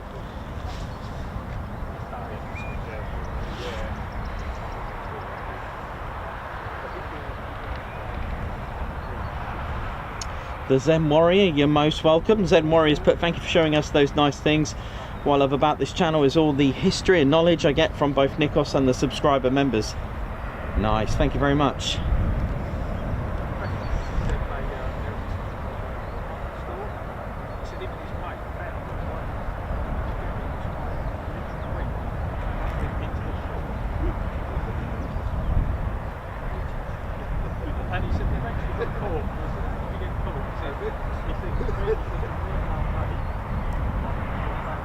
Although no, these are genuine. They're genuine USAF Force badges. I don't get them from eBay or online or anything like that. I do go to genuine retailers and collectors and antique stores that specialise in that kind of thing, and militaria and memorabilia. Oh, Stuart Skeggs, thank you very much for my 134. That's at home, that one. Sorry I didn't get to put it on the show, but that's gone straight to my house, that one.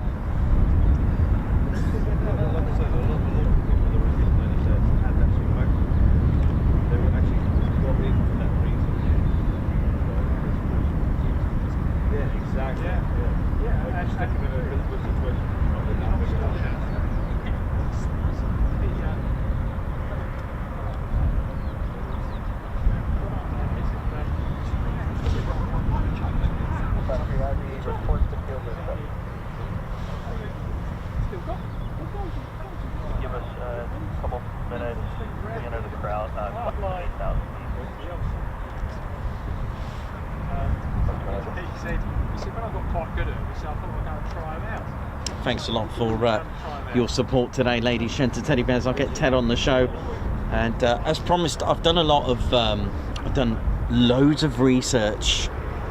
Well, it's still in progress. There's the AWCU going past. Oi, oi. Done quite a bit of research of Lakenheath between sort of 1941 and 44. A little bit more in depth. With 149 Squadron and 199 Squadron. My goodness me, what I'm about to tell you later on as well. It's quite staggering.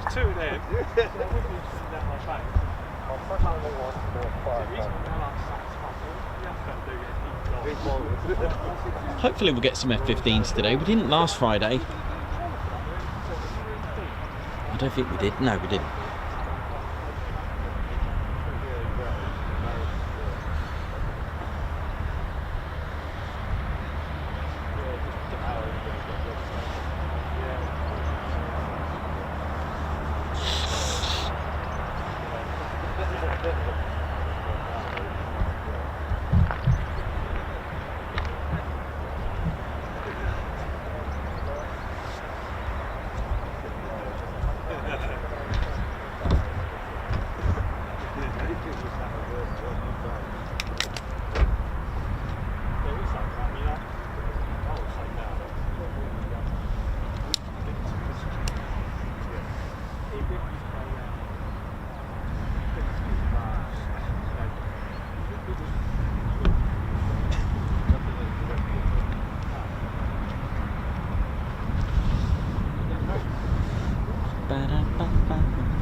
So thank you very much for your support, everyone, today. And John Parrott, a high five to John Parrott, A guards march to you. Thank you very much for joining the Ted Coningsby Squadron. Also, Gary, high five, thank you so much, and a guards march. Thank you for gifting a Ted Coningsby membership. Also, Babzar, high five and a paw pump. Thank you so much for gifting 5 Ted Coningsby memberships. A guards march, thank you so much. Also, Gary, high five, guards march. Thank you so much for gifting a Ted Coningsby membership. That's another one. Also, another guards march for Gary. Don't need a shout out, get yourself a decent coffee. High five and a guards march. Thank you very much, man. Thank you so much. Andrew McKenzie, thanks for your 2 months. Who's put oi oi. John Parrott with 18 months membership. Whoop whoop, 18 months. Wow, thanks Nikos and Ted. Tracy Smith, high five, guards march. Thank you for gifting a Ted Coningsby membership. Nice. Thanks a lot, Tracy. Also, another high five and a guards march to Tracy for gifting another Ted Coningsby membership.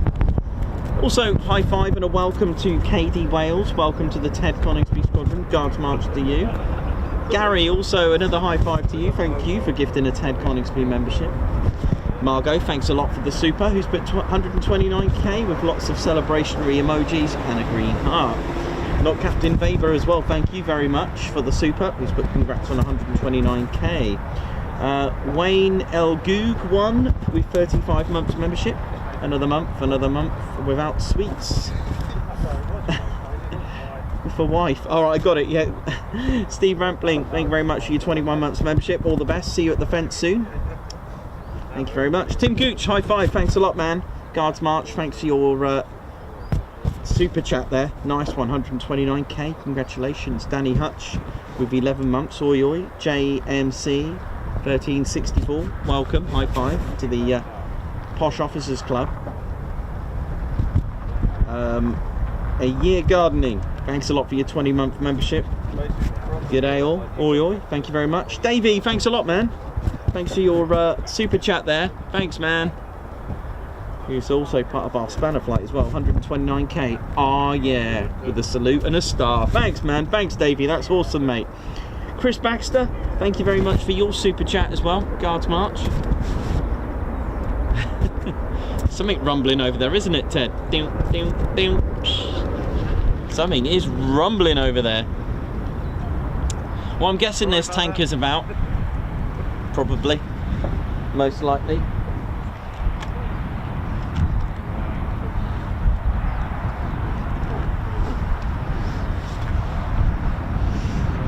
Yeah, so I'm going to wait until they've all come back before I give you some of the history. Daniel Roberts, how you doing? Hope you're good. So, oh, hello, that's me.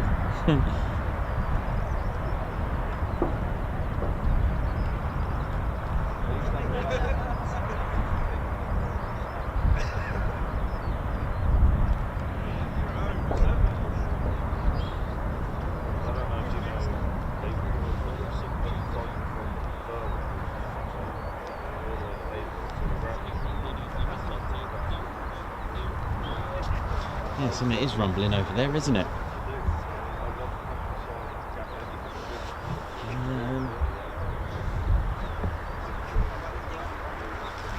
I suppose I could do the prehistory. Do you think we'll have time for that? Or do you think something will just sort of interrupt? Because it is that type of place where it can all just kick off. I wonder if it's going to be another day without F-15s again, you know, because did that last week. But you never know unless they wait for them to come back. I haven't seen any of their ground crew over there yet.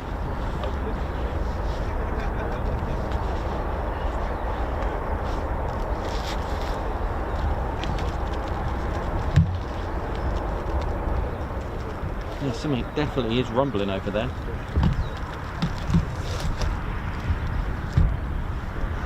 Yeah, so I could do the prehistory, just a little bit of prehistory. We're not going to go into the full history.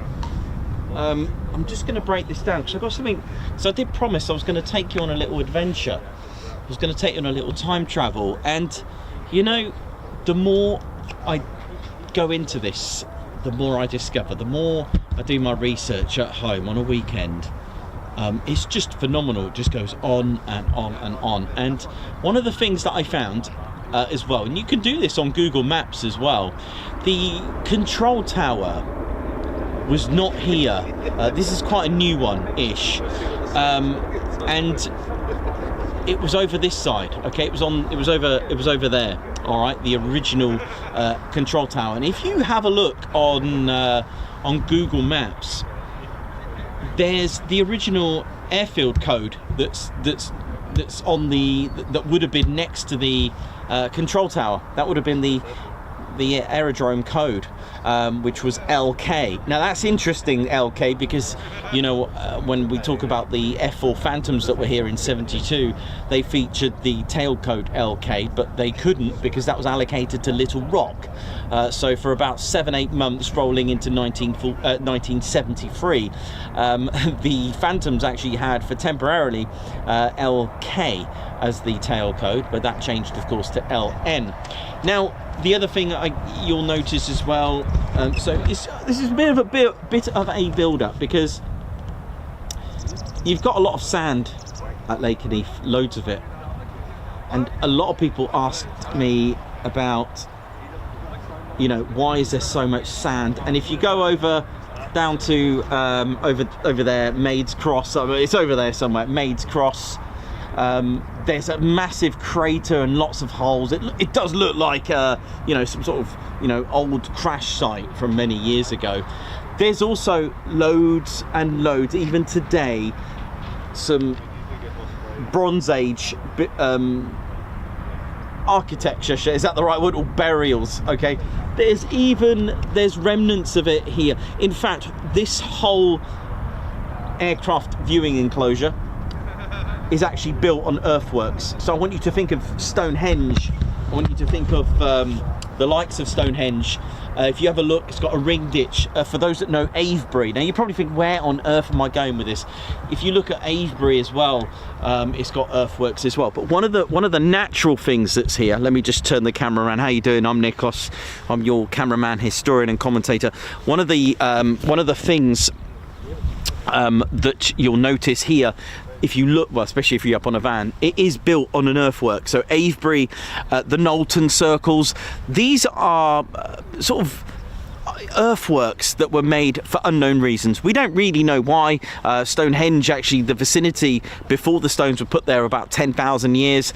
10,000 years ago, man. Do you know what I mean? That's a long time. But what I'm getting at here now is, let's go back to the Cretaceous period, because this dates back to the Cretaceous period. I suppose everything does. Or was it I always called it the Pleistocene period as well, or the Ice Age. There was a river called the River Bytham. All right, and it's not here anymore. And when the glacial period, when it thawed out, etc., that river used to go out through Mildenhall, through here, and out into the North Sea. Okay, and that's why what's left is all this sand. Okay, now I'm going to try and do this because none of this is rehearsed. So I'm going to try and give you that idea. So that'll explain the sand. I think heath may be sand, and also Cretaceous. This is quite interesting. Cretaceous, I think, is Latin creta for chalk, I think it is, which is why over there by Maid's Cross, is it Broom Hill, Maid's Cross Hill, there's a lot of chalk, there's a lot of quartzite that's been left over. And the reason why it looks like a bomb crater, because they used to mine flint and chalk there back in the Bronze Age period, Iron Age, and all this kind of stuff as we progress. So I've covered that. But what they did discover, where that control tower was a natural spring. Where there's water, there's life, and where there's life, there's humans, right? Hence the Anglo-Saxon settlement here. All right, now let me try and get this in my head. Have I got this in order? So you got your Bronze Age, you got the Iron Age, so you got the Anglo-Saxons here. There was a lot of Anglo-Saxon stronghold here. This whole place, Lakenheath, was thriving in Bronze Age settlements. There's a lot of burial mounds here. Burial mounds are single burials. There's disc barrows, bell barrows, round barrows. There's even long barrows. They haven't found a long barrow here. What is a long barrow? West Kennet Long Barrow is one that I always remember. It's a very famous one. You can go in it, you always feel like Indiana Jones as Wayland Smithy. How do I know all this? I used to love doing that. This is what I used to do before planes and before waterfalls, just when I was in my 20s. You know what inspired me? Is when someone said at Stonehenge that this wasn't the only stone circle. I was like, you what? I couldn't believe it. There's more, and I went on a mission trying to find every single stone circle. There's thousands. Anyway, so I've covered the sand, covered the what used to be a river here. I've got to that bit. There's a natural spring here. They've been doing. I think the 48th Civil Engineer Squadron did a little dig with some schools here, and Suffolk Archaeological County Council Archaeological Unit. They did some digs as well. But anyway, I'm going to try and speed this up because I know what's going to happen because I talk history. We're going to get aircraft. So the Anglo-Saxons were here, and they keep finding all these burials. And I'm going to tell you something here. When you come down the A1065, which I mentioned before, okay, you've got all these sort of, no, they're not new now, but they did a dig in 1950s. They did a dig in 99, 97, 99 and 2000 because they were going to put the new houses there. Now, before they put the new dormitories there, they did some groundworks. Yeah, RTB, I thought so. They did some groundworks. Just to cut the long story short, they found 427 graves so far in this whole vicinity. About 200 there, loads on the at the baseball stadium. They keep finding all these. They even find pots, cremation pots, and building in the burials and things. They found 427 graves. 6 men buried with swords, 2 with horses. They found 3 minstrels, that's men buried with their liras, 1 man buried with a quiver of arrows. They found beads, and I'm going to tell you what, I've got something from here. Alright, I'm going to show you this. I'm going to take it out of his box, and I'll tell you what they found. Lots of jewellery, and of course the Lakenheath Warrior. They found 2 men buried with their horses, fully decorated. And I've got something, I did promise you I was going to go back in time, and I'm going to show you something that was found in this vicinity, in Lakenheath. I'm going to turn the camera around so it's ready. They found jewellery, they found everything. Lady Shen's teddy bears making its debut here. Something from the Anglo-Saxon period is this. Look at this. It's a clothes harness mount. This is genuine Anglo-Saxon period, made of bronze. Look at this. Look at the detail. Look at the pattern work on that. This is genuine. This isn't messing about. This is full-on gen. Sorry about the light. It's not the best light, is it? Is that any better? That's better, isn't it? That's a lot better. Look at that. So what this would have done is a clothes harness mount. There would have been another piece about here, almost like a buckle, which may be for a belt, but it was it's amazing, isn't it? That this, look at that. There you go. That's better. That's much better. Look at that. Maybe if I You're just doing it to be mean. look at that. Amazing, isn't it? That we've got a piece of Anglo-Saxon history right here. Amazing, absolutely amazing. Now, so I told you I was going to go back in time and bring you something. The other thing as well to mention, let me just bring that back. So you've got the Anglo-Saxon period. What's this here? Is that another? Is that just been towed there, is it?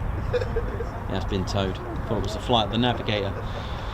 So they found 1 man that was completely decorated, and they named him the Lakenheath Warrior. A man 5'10", male, buried with his horse, shield, sword, jewellery, that mount, something similar to that. Lots of stuff like that, and you can see what was dug up and how he was laid out at the Mildenhall Museum. Go and check it out. I think they're open now, or not today, maybe not today. I think they are actually. It's Friday. Have a look at their opening times, is what I'm going to try and get at. So you've got that period of 5th, 6th century, and then in the 11th century the Normans came, right?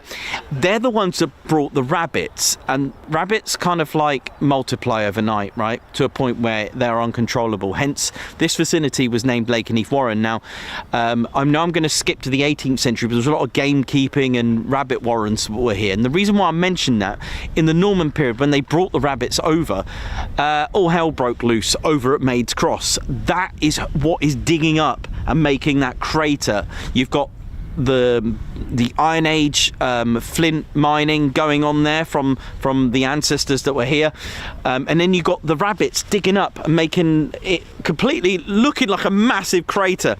That's what's bringing up all that chalk, is all the rabbits that were doing that, bringing up all the chalk, all the quartzite, all that kind of stuff. It's amazing, right? And that's why it looks the way it is. It looks almost like a you know, someone that was had a few too many and decided to make a golf course. And then, of course, when we start to get into the 19th centuries. And I like this story because it links up with one of the squadrons that are here, the Mad Hatters, with all the rabbits that are around. And sorry if you love animals in that sense, and vegan in that sense, because, you know, I'm not vegan, but I feel like using rabbits for felt. I'm like, oh, maybe not, but, you know, it's like fur coats, that kind of thing. But what I was going to say is the fact that they were using rabbit felt for hats, okay?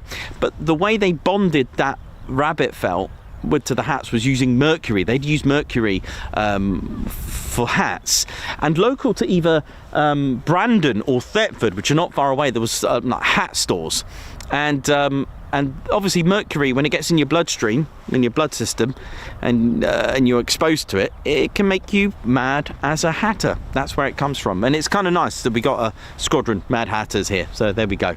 There you go. That's basically what I wanted to give you, and I managed to do it without any interruption, luckily. So I hope you enjoyed that, and it was nice to, now that I can show you a piece of sort of Lakenheath archaeology by showing you that that clothes. So that was a clothes harness mount, basically. Pretty cool, isn't it? I've been trying to get something local to here for me to show you from that time period.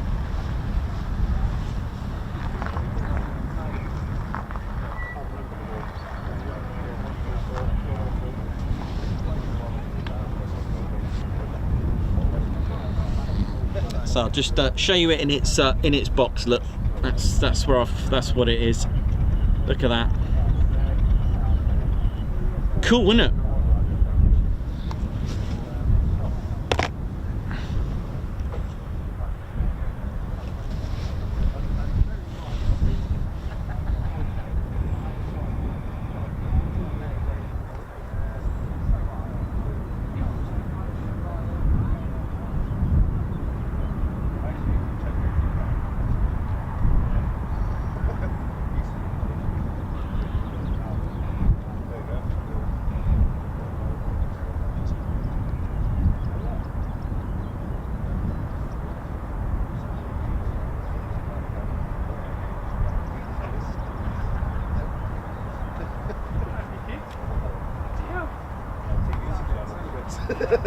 I told you.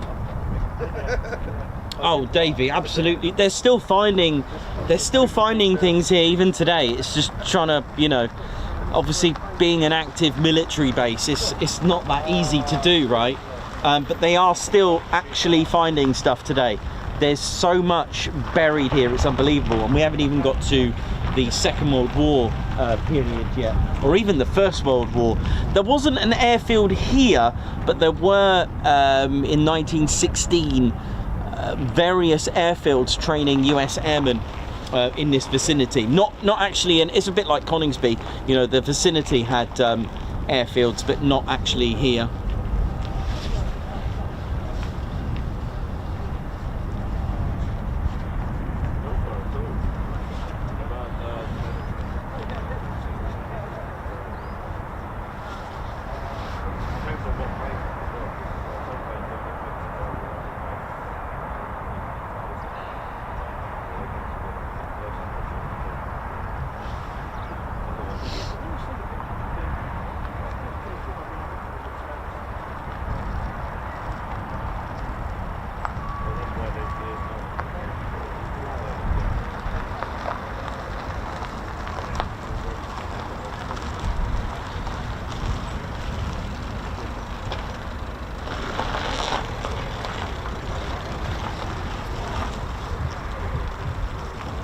go.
officially showtime, ladies, gents, and teddy bears. Oh, goodness me! It's hard to keep still with all this excitement. I can't cope sometimes. Sometimes you just gotta,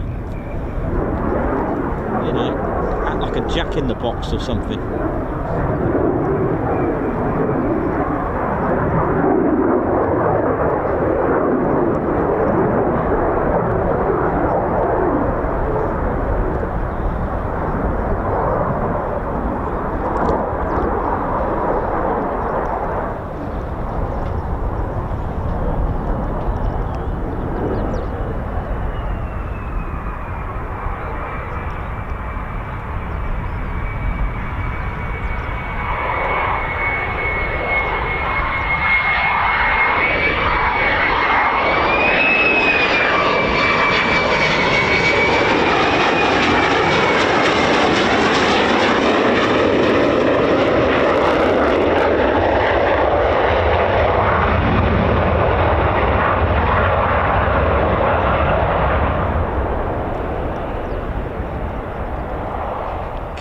Nice, smooth, nice little finish there.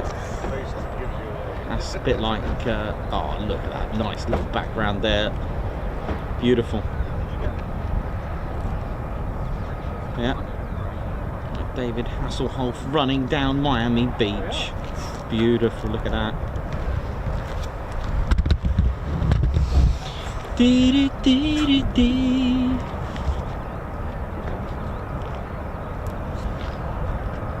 Well, is it going to be just F-35s today? We shall find out.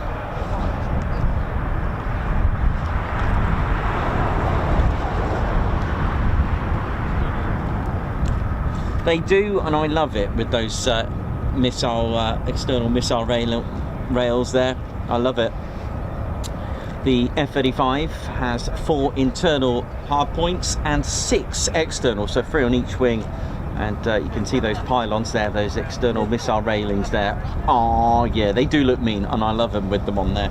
Really good. Don't forget, the F-35 is a multi-role aircraft, so it can switch roles from a ground attack to a fighter to reconnaissance. It can even do close air support.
That was our first 3 that went out, and we still got, I can't remember how many we got, probably... Number 5, I think. Is it 5? I think it's number 5. Yeah, because it was a 3 and a 2, wasn't it? Yeah. Lovely.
splendid. It was rather splendid. Hopefully the F-15's next. Yeah, I wonder if they're going to come out at all. Yeah. Haven't seen the ground crew come out No, yet. no sign of Not yet. late breakfast, brunch.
Yes.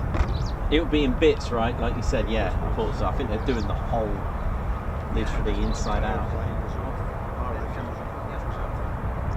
Reminded me of Just Jane when they were building. Yeah. This. Oh wow. 4 engines were down together. That's Mm. interesting. The engines all look brand new. Yeah. Just well looked after. Mm. Yeah, definitely.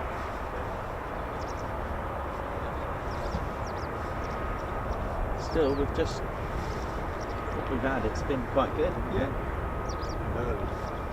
Yeah. Yeah. Hopefully the F-15's just will be out.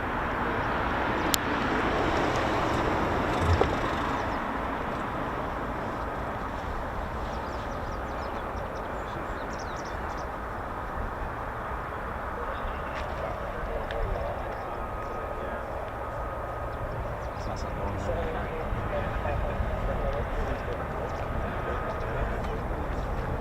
Nothing. There's something else.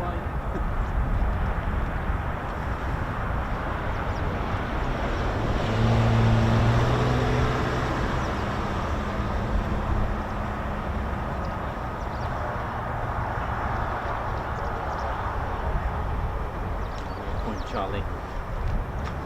Yeah, that was Point Charlie at some point.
Yeah, it did howl like one, didn't it?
Those inputs on those elevators, amazing, aren't they? Constant, tiny adjustments and inputs from the flight control system.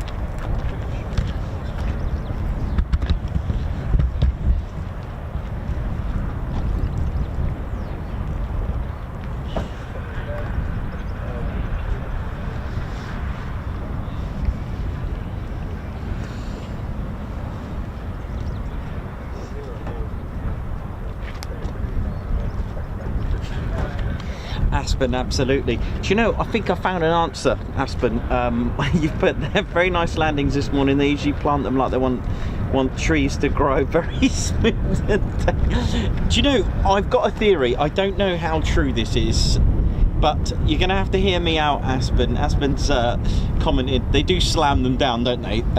That's a given. However, I've got a theory. But then that doesn't make sense with the Typhoon landings in some ways, because they are very butter smooth, I guess. But I got a funny right. This is a funny theory. Okay, now it will need a diagram. Well, I think they slammed them down here. Actually, I've just thought of another funny one.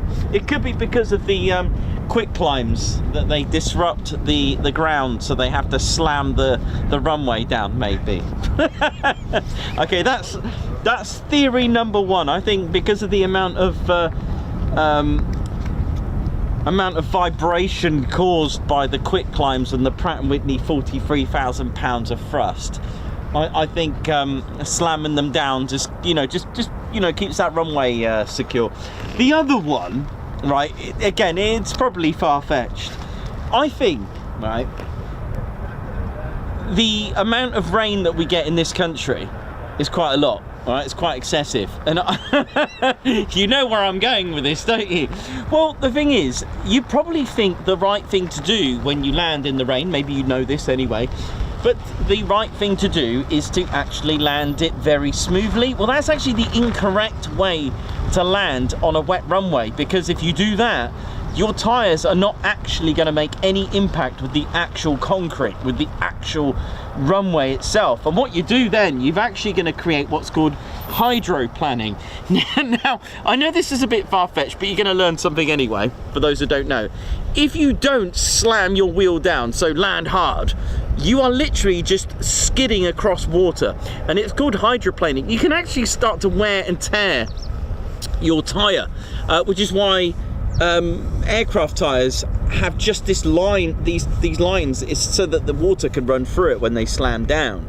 Now, it's just my little fun theory. Sorry, my fun theory is they're so used to the wet they just slam them down anyway. But I don't think that's true. But anyway, at least you got a little bit of education there anyway. So the story goes, it's so wet in this country they just slam it down so that they're used to it. I bet there might be some truth in that. Oh dear. Anyway. You invite the heavies into it. Yeah. 747. Yeah. Definitely. I can't remember the last time I seen the crew bus go down there, you know. I can't remember. Gosh, it's been that long. It'd be nice to see it.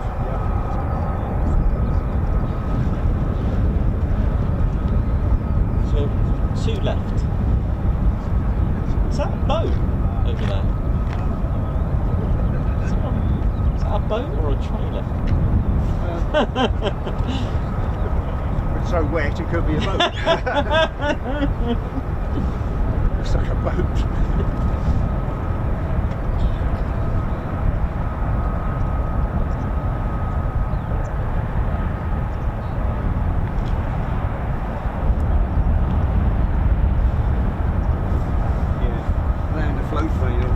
When it's really wet. Oh dear.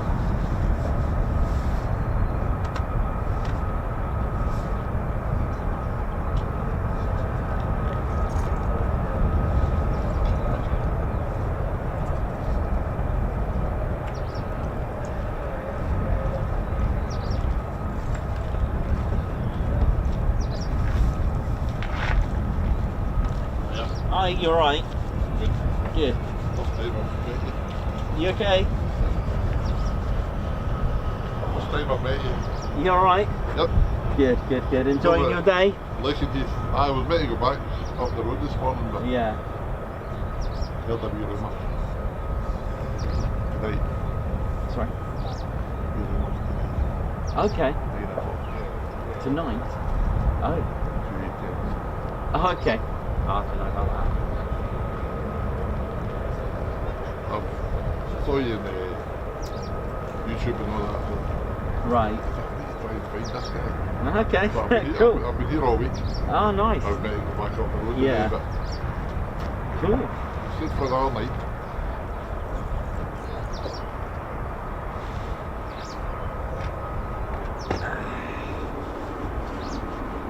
Solo 370 came in last night over there. Off it. Okay. Base. Came in there, so All right. Nice.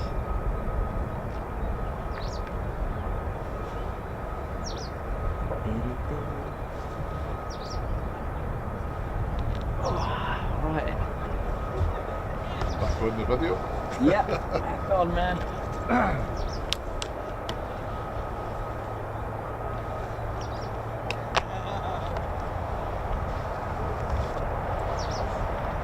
I'm going to grab a quick cup of tea while I can.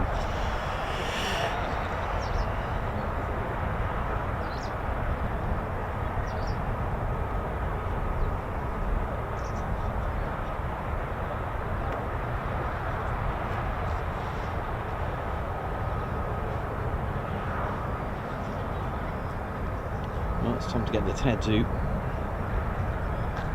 let's go for it.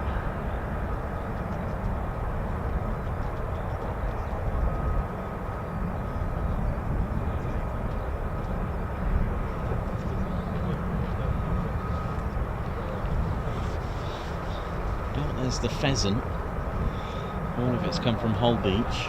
Yeah, did you hear the pheasant? It's back from yesterday. Alright. Yeah, I was playing Find the Pheasant.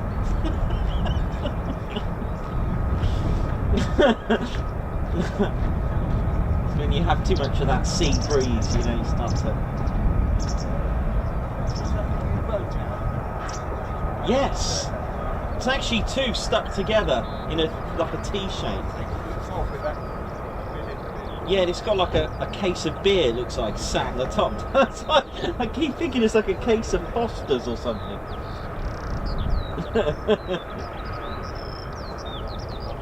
But it'd be nice to see that getting, you know, shot at. Getting some toast.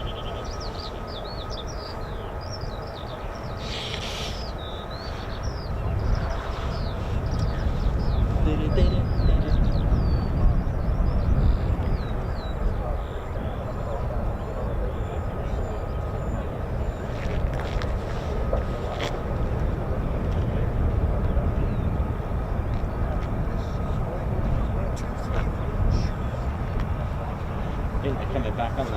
I think that was them. Ah, right, okay.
like tea, they're bound to come in.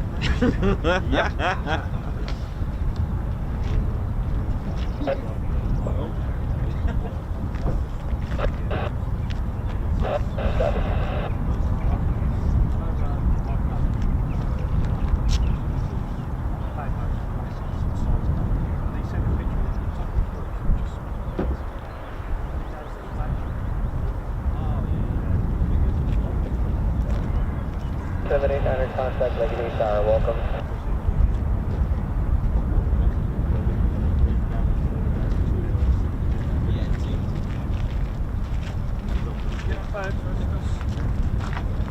Hey, how's it going? All right. Oh, what you got? Oh, you send them in? Yeah. Yeah, send it in. I'll put it on a watch shot for the weekend. 18011, clear to land, person 789. Can you confirm altimeter?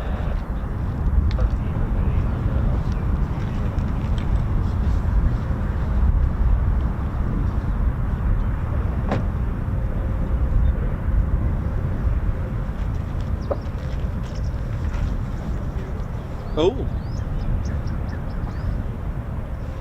We've got a C-130. Oh, really? Yeah, I thought you said Herky. I see 130 coming in. Well, it looks like it. It's lined up for here. Yay!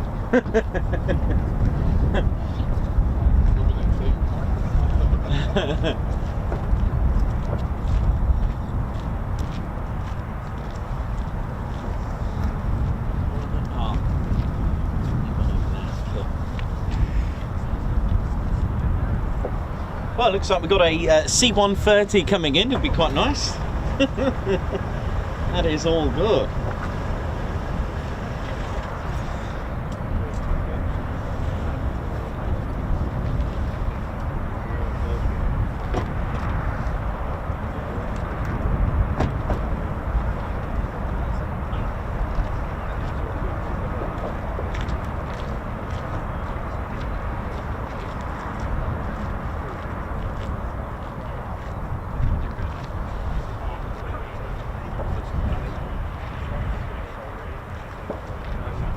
Laser Tech, how you doing? Hope you're good. Kenneth Williams, David Patrick, Vicky Ball. Hope you're all good and well. Hope you're enjoying it.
Just about see it.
Oh, look at this. I don't recall one landing, touching down that far down, actually.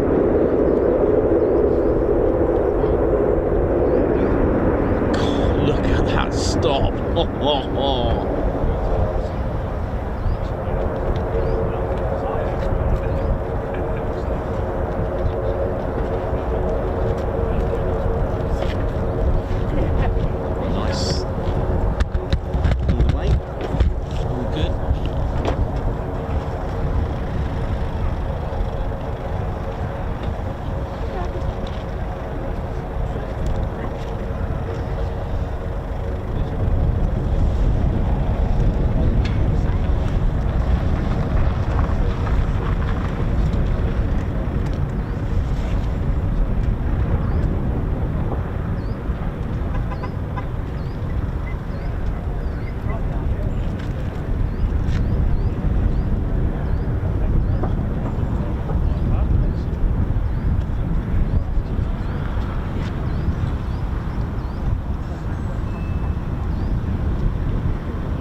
Did that just do a 180?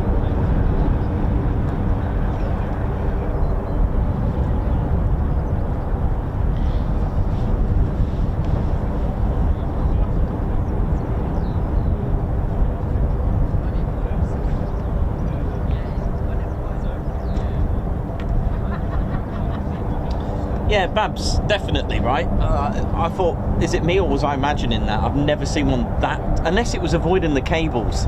That's the only thing I could think of, but I've never seen a touchdown that far down before. That was an interesting landing. But unless it was me, but I'm glad someone else noticed that. I've never seen one that far down on touchdown, but there we go.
these quite often. We do get them now and again, the C-130s.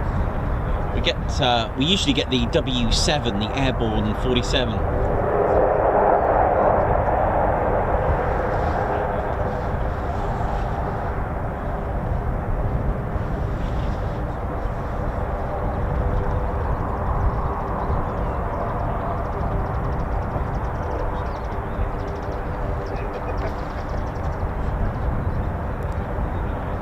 Sorry, 37, not 47. 47 was air dispatch from Bryce Norton, wasn't it? Well, the C-47 that's there. I'll get my facts right in a minute. A lot of numbers to remember, a lot of facts and figures.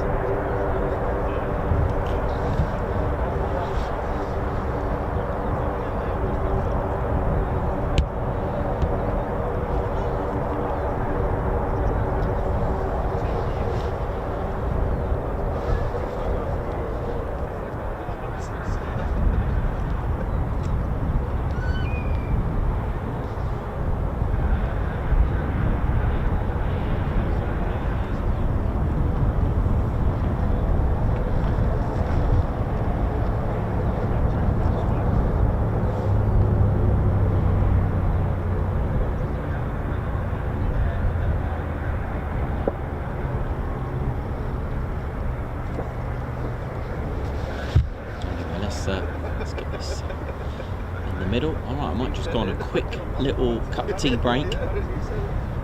Well, that's all the aircraft back, and now it's just a case of hoping for F-15E Strike Eagles. If they may not go, it might be the same scenario as last Friday, where we had no F-35s. It was just the afternoon. We'll see. You can never tell.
This is why plane spotters aren't mathematicians, because I've miscounted another 2.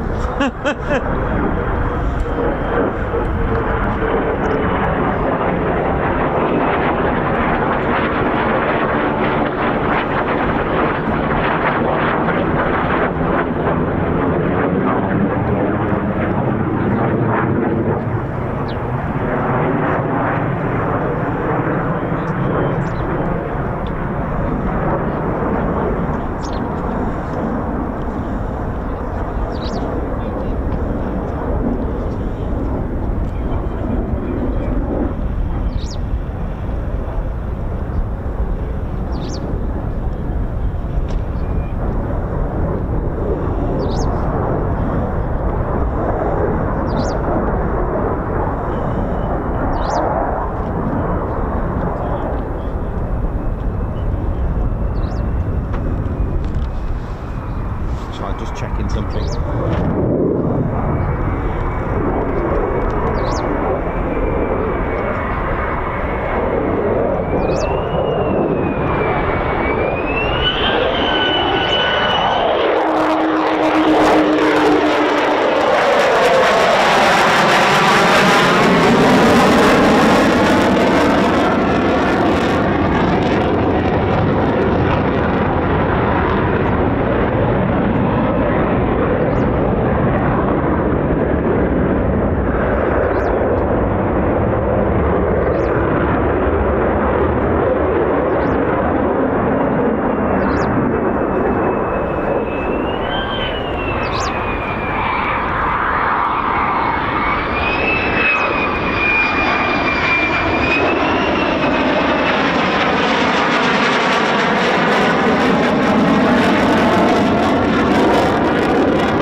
thud there is the cable that it goes over.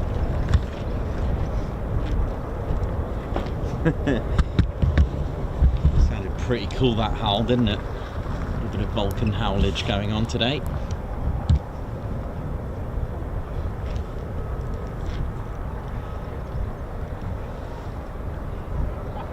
Right, I shall continue with my tea.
How you doing? All right? Yeah, you good?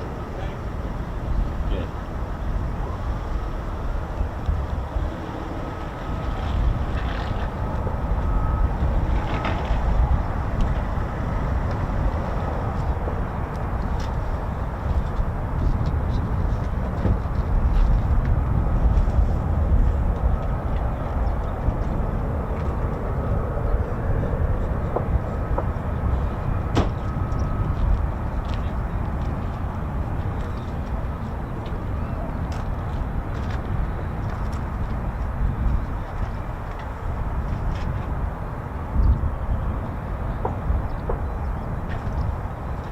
Hi, you all right there? You How alright, you doing? Okay. Yeah, I knew you was here.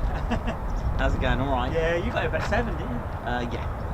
Yeah, I follow you on YouTube. Don't Cool. I? Yeah, I only live at Wyndham now. Oh, nice. Very good. Keep moving. Yeah, that's it. Been busy? Yeah, it hasn't been too bad. Yeah, not bad, not bad. Good flight today. I see you at Coningsby the other day. I didn't see you, but I only see you on the... No, you're not bad now, it's not that. Oh, right.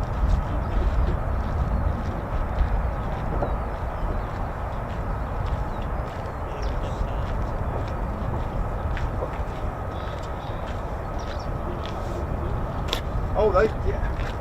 I'm not scared. They weren't balls. No.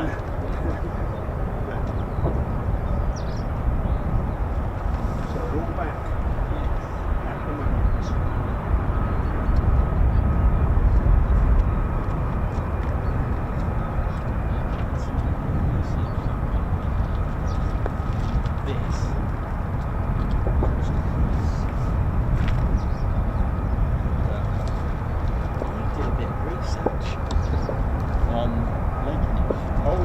RAF, because it's something I don't go into too much detail because it's obviously the focus is US Air Force.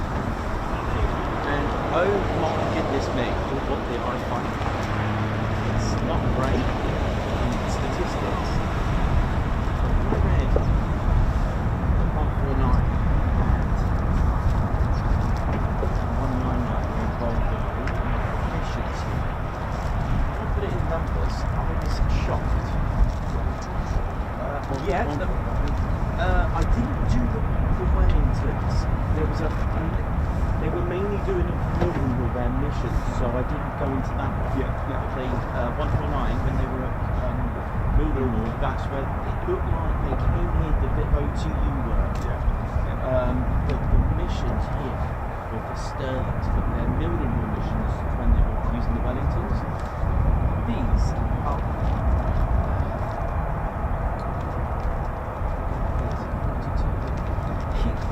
are every single Sterling is lost here. Oh, and it goes on at the back as well. This is just 149 squad, but all of these gone. These are deaths, POWs, and missing. No. Deaths. Evaded capture. That's it, evaded capture. And then this one is for those that are missing and they're not. Yeah. It goes on and on. It goes on, it keeps going. Here, this is 199 squad. And then it seemed that they did a lot of the SOE stuff as well from here. I had no idea. So this is so far, I haven't finished it yet. This is the total depths. And then I've got this is 199 squad, so OJ is 149, these are 199. Yeah, these are 199. And I should have done it in landscape because it printed the reasons of shot down. Now, what I found, if I can find it,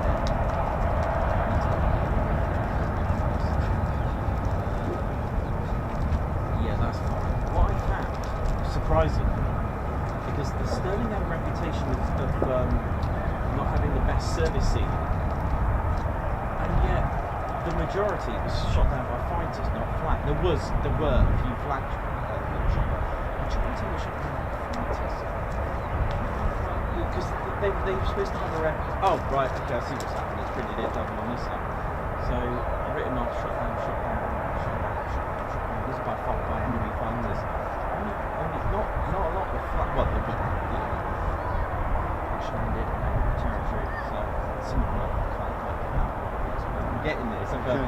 like a little project I've got. I could not believe how many were lost. I wrote down the mission. Just couldn't believe it. God. Really were rolled through. No, I think the more you look into it, the more you find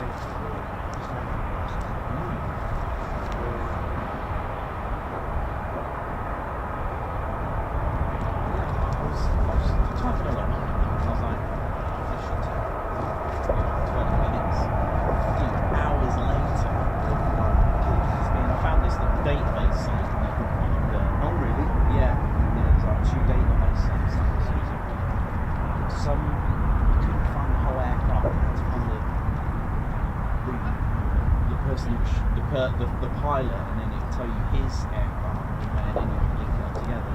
It was really, I was like, oh my goodness me, I could not believe it. And that's just one, just here.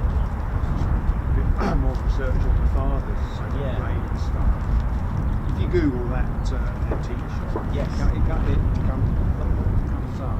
Some Art Deco. That's it, yes, that's it. In that street. Yes, it does. So the building, Avenue, whatever it is. yeah, it's still there. Yeah. The building. I don't know if it is still an antique shop, but I'm gonna try. I'll speak to Dieter.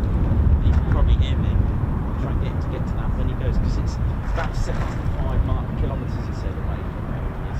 He does go there sometimes, so I'll try and get him to take a photo of where we think it is. But it does look like some sort of like Art Deco shop. Found picture of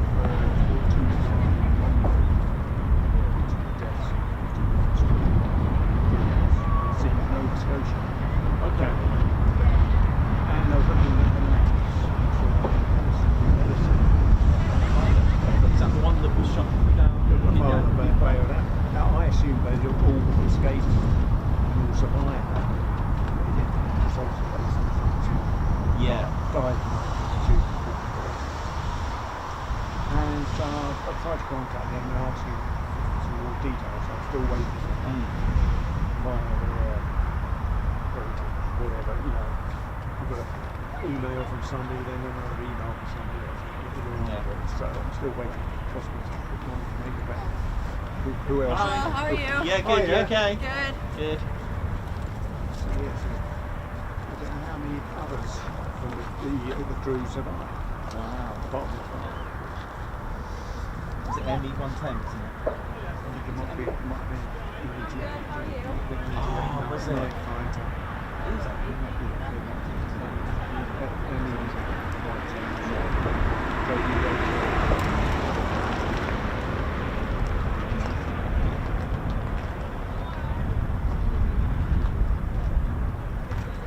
Right, well, now it's just the waiting game. Oh no, yes, nice. Right, I'll see what information I can fish out. Oh, got a nice cup of tea here.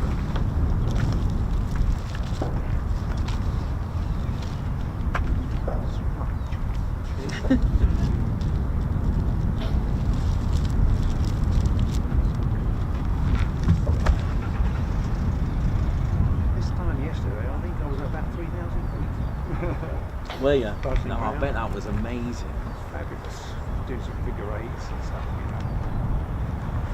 Just a view from that cockpit is fantastic. That's the best cockpit to view for a passenger. It's not like a separate bubble. No, it's like there's just yeah. the one, which is a little bit tricky to get in and out because obviously in an emergency they just Yeah, have the whole thing. the whole thing. Wow.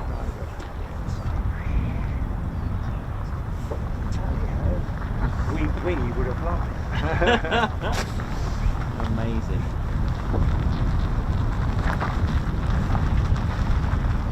So, what are we going to get? I don't know. The wing safety's out there, but then it could be for that C-130 going out later. Yeah.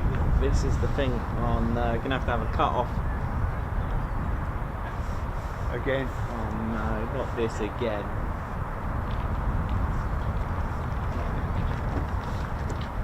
Right. Let me.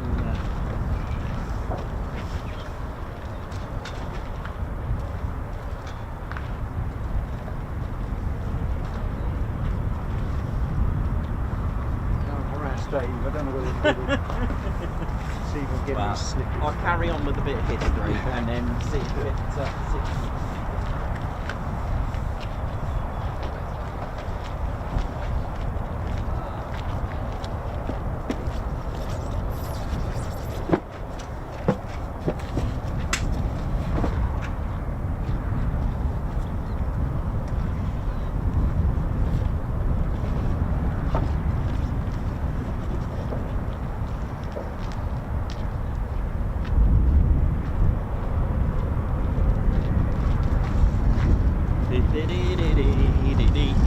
How we doing, ladies, gents, and teddy bears? Sorry for kind of abandoning you. I've had a little break, if that's all right. Oh, right, let's have a little chat here.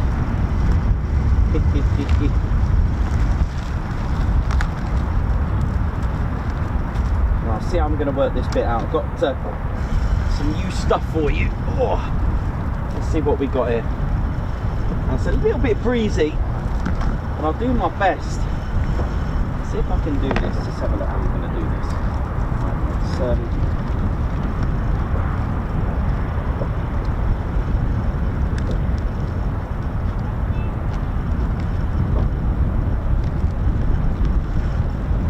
I should be able to do this. Hang on. All will be revealed in just a moment. Try to do my best here.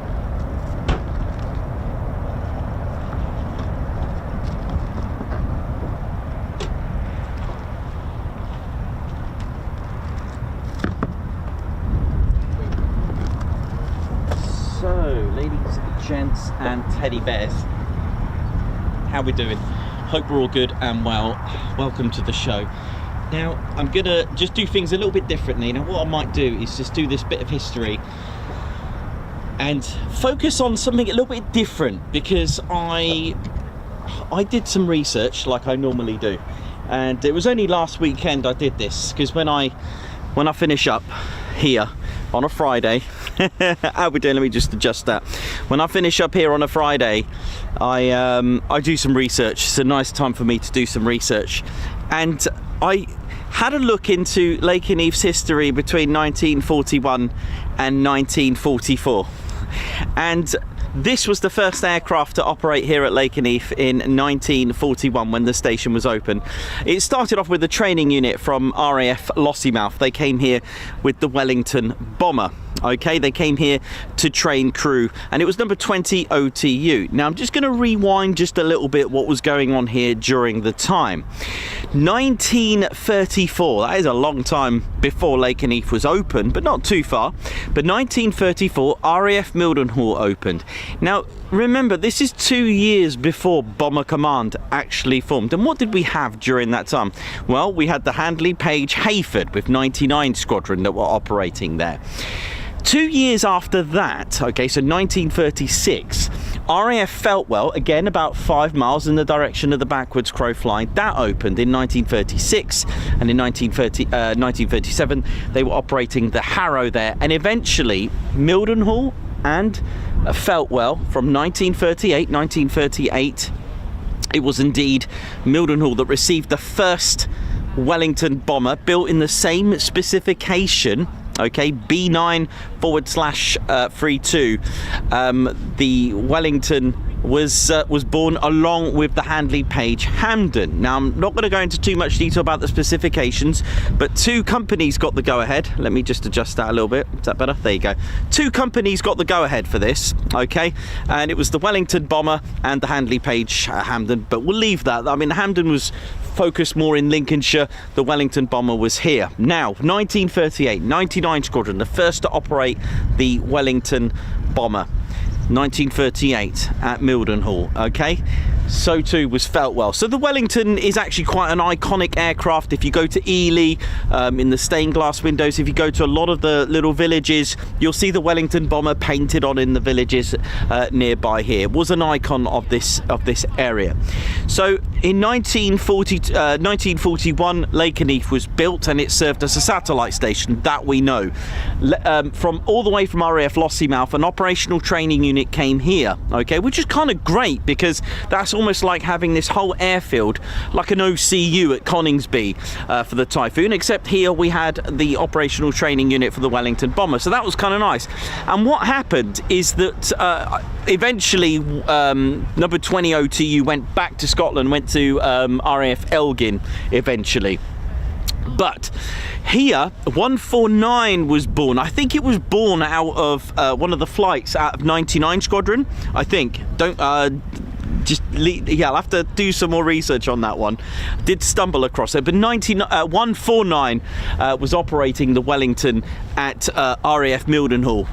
So from 1941 they came here as well, 149, operating the Wellington. Now, there was a bit of a conversion here, so don't forget, Lakenheath RAF station, and Bomber Command was already in its fifth year by then. Okay, so 1941 Lakenheath built, and this is why there was a new specification already, which was B12/36.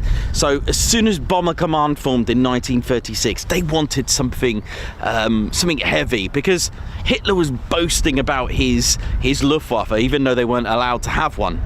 Hitler boasting? Exaggerating? Wow, maybe not. Of course he was.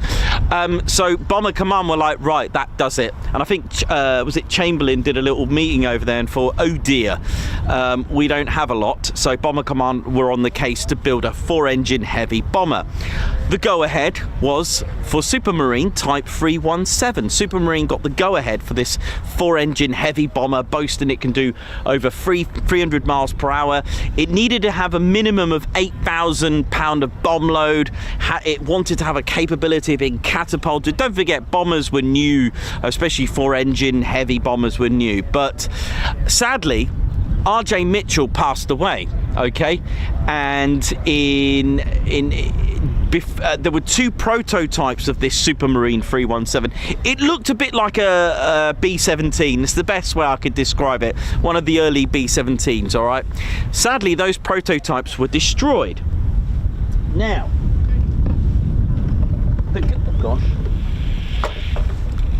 I've got a bit of FOD. Hang on, we have FOD. Sorry, thank you. I'll just I'll put that in my pocket. Sorry. So the 2 prototypes were destroyed, and the backup company was actually the Short brothers for the Short Stirling bomber. Right, let's have a little look here, because here at Lakenheath, from about 1942 and 43, the Short Stirling bomber was actually thriving here. All right, here it was. And actually, I'm going to show you something a little bit better than that. And let's show you what we got here. Show me what you got. Let's have a little look at our Short Stirling. So this is really cool, by the way, really, really cool. But like I said, the Short Stirling was the first ever 4-engine heavy bomber of the Royal Air Force. I know, right? The first ever, and not a single one exists. And it was here. And I'm going to show you a Lakenheath one. So we had the early production Stirling Mark II, and also the Mark III, but the Mark II had different engines, and it really didn't get along with it. Had some, I think it started off with Bristol Hercules engines, but I think they tried to put Merlin engines in the Mark II, and it really didn't like it. But it was number 7 Squadron that had this. Ladies, gents and teddy bears, this came with 40, in fact, you know what, why am I showing you this? Why don't I show you a Lakenheath Stirling? Shall I show you one? Let me show you a Lakenheath Stirling. You're going to love this. You are going to love it.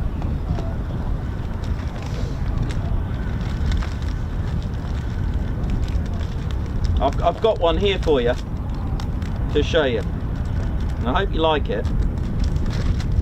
Let me just put this away. Oh, goodness me.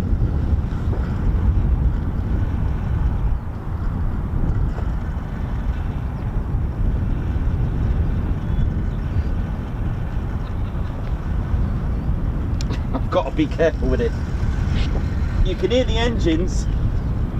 Look at it. Are you ready for this? It's huge, it's massive. I don't even know if it'll fit on the screen. Look at it. This is a very famous Sterling. Look at it, absolutely beautiful. The short Sterling bomber, ladies, gents, teddy bears. It came out in 1940, July. Number 7 Squadron were the first to have it. And of the 2,371 that were built, not one complete, there's not one airworthy. And the Bristol Hercules, 4 of them, Bristol Hercules engines, 1,500 horsepower, that was put into this, about 282 miles per hour. Okay, it was heavy, it was long, it would dwarf the Lancaster, it would dwarf any bomber like a Halifax, it would dwarf it. And there was a bit of a problem because it did have an Air Ministry specification limit to the wingspan. And myth busting, ladies, gents, teddy bears, it was not the hangars that were the issue. Okay, so you may hear, sorry about the noise, I mean, listen to those beautiful engines, yay! It was not the hangars. The hangars were able to accommodate an opening of 120 feet. The wingspan limitation on Air Ministry B932, B1236 was a wingspan limit of 99 feet, and the reason for that, because they were anticipating damage, it needed to be able to be transported, okay, and broken down, transported for repairs, okay. So what it did have is 14,000 pounds of bomb load. Look at this. Now, I had a look into this. Do you remember I told you another fault of the Sterling was the fact that the maximum bomb, the biggest bomb it could actually have in here was a 2,000 pounder. Okay, so it could have, like, I don't know, 7 2,000 pounders in here, but it couldn't because of these dividers here. I had a look into that. Do you remember I said, well, why didn't they just get rid of it? Because the reason why it wasn't good is because the RAF and Bomber Command were bringing out 4,000 pounders, 6,000 pound cookie bombs, 12,000 pound tour boys, and 22,000 pound Grand Slam. I found out that these 2 beams were actually part of the actual fuselage, so it was impossible. These beams would have made it impossible for them to do that. So OJ is the squadron code for 149. It is a magnificent beast. I love it, I do. But sadly, in 1943 onwards, it started to become a bomber that didn't bomb in the end, because it kept getting shot down. Now, I'm going to show you something very interesting with 149, because in 1943, RAF Lakenheath's 149 Squadron and RAF Lakenheath was in fact independent from Mildenhall. It became its own independent station. So I'm going to show you something now, and it's going to shock you. I did a bit of research. You know me, I love a bit of research. We don't really talk about 149 missions and 199 Squadron missions, and do you know what? I was shocked. I could not believe it. Are you ready for this? So over the weekend, I decided to find out, this isn't complete yet, I decided to find out all the missions, okay, from Lakenheath, 149, even the Pinamunda raid, they did that. And guess what? These aren't raids in 1942 onwards and 1943. These are not raids. These are all the Sterlings that were lost from Lakenheath. These are all the Sterlings lost from 149 Squadron. And they go on. These are the deaths, these are POWs, and these are the ones that escaped or evaded capture. The list, oh wait, there's another page for me to show you. It is absolutely staggering how many were lost. I'm going to show you the, from this is so far, I have not finished this, it's incomplete. Apologies for the wind, it is a little bit windy, but it's the best I can do. look, the list goes on. This is all 149 Squadron. You can tell by the OJ. These are the raids themselves where they went to, but look how many men were lost, killed in action. 343 from just one squadron, 66 POWs, 13 evaded capture, and I'm pretty sure there should be some figures in here. I think 4 were missing, but they needed to be added on here, really. They were missing, they couldn't find them. This is 199 Squadron. These did a lot of SOE drops, and they were lost, they were shot down. Look at these, all killed in action. 7, 8, so we're looking around about 400 men, I think, by the time I finished this, were killed in action from Lakenheath during the Royal Air Force times, using the short Sterling bomber. I could not believe what I was finding. You know, I was doing my research, and I even wrote down how they were shot down, and a lot of them were shot down due to enemy fighters. Now, you know, the short Sterling had a poor service ceiling. You know, when it was fully loaded and fully fueled at 16,500 feet. I just could not believe it. I could not believe what I was finding. I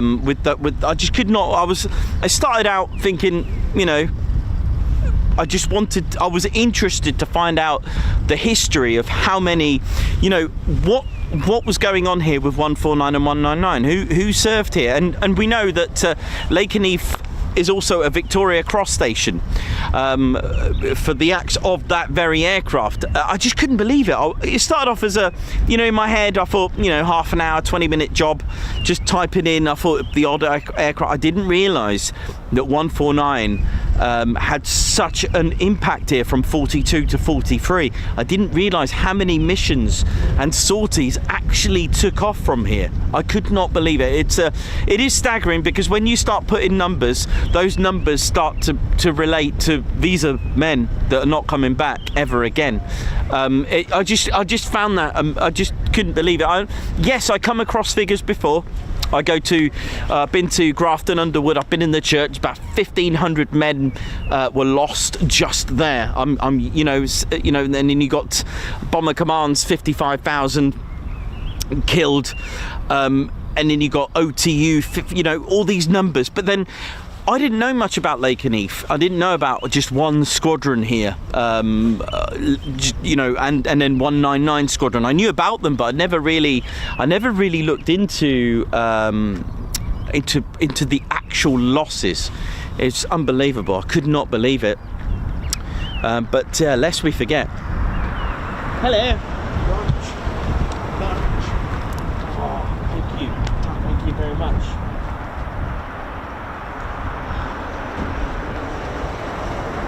Go. Right, just excuse me for about 5 minutes, please. One is eating.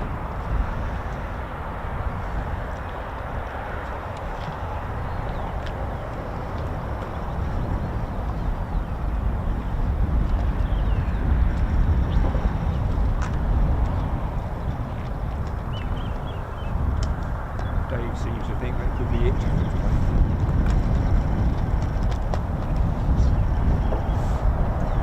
Yeah.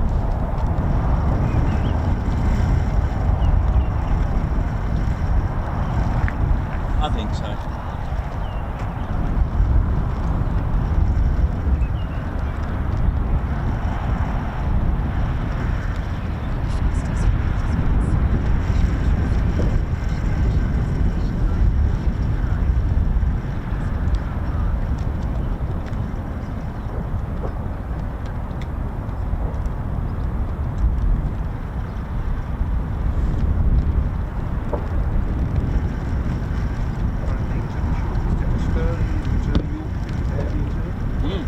Friday the 13th.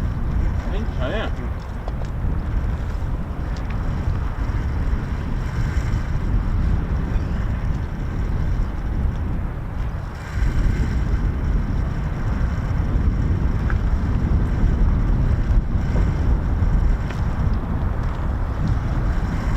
I mean, this is spinning happily, this thing. Look at the size of this one.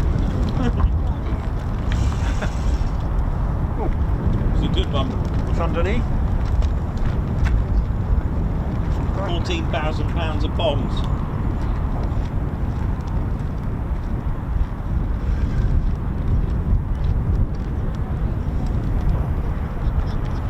Yeah, this is the Victoria Cross one from here.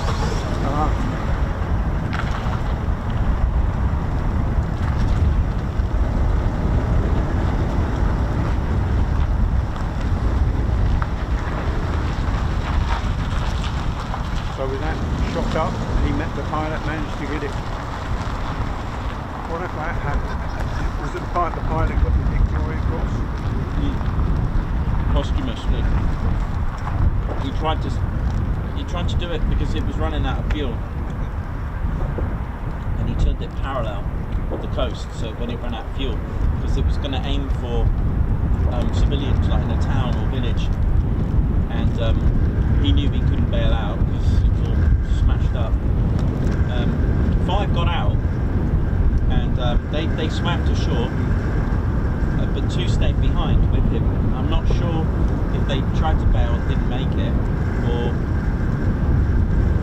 they stayed with him.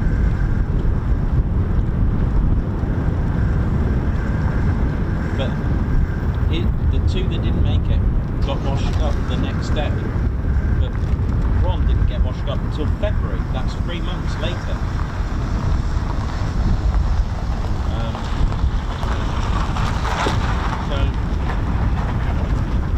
If they tried to jump and didn't survive the impact, I don't really know.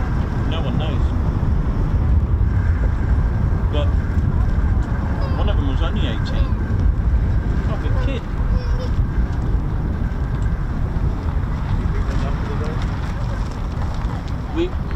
I don't know. I don't want to say, but I think so. I don't see any extinguishers out there. They're definitely not. No ground for it. That's what I was saying over there. Yeah, it looks a bit thinned out. I thought the hurt would have been too bad, but they usually are. Yeah, that's why I think the runway's open, maybe for the hurt.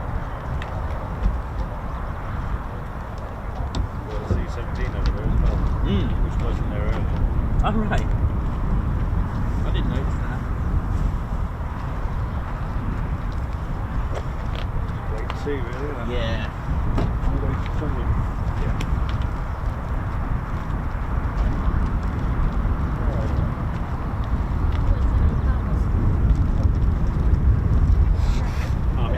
Most of the crews and the youngsters, really. Yeah. My father was 22. He was one of the older ones, really. 22, isn't he? Well, they were laughing at was Guy Gibson, Yeah. 23. I mean, and then when apparently if you were 30 years old, you were called a granddad. Yeah. That's what I've heard in the books I've read. Like if you're 30, then wow, you're oh, goodness me. Amazing. Oh dear. You can't say you don't get your steps in, you know.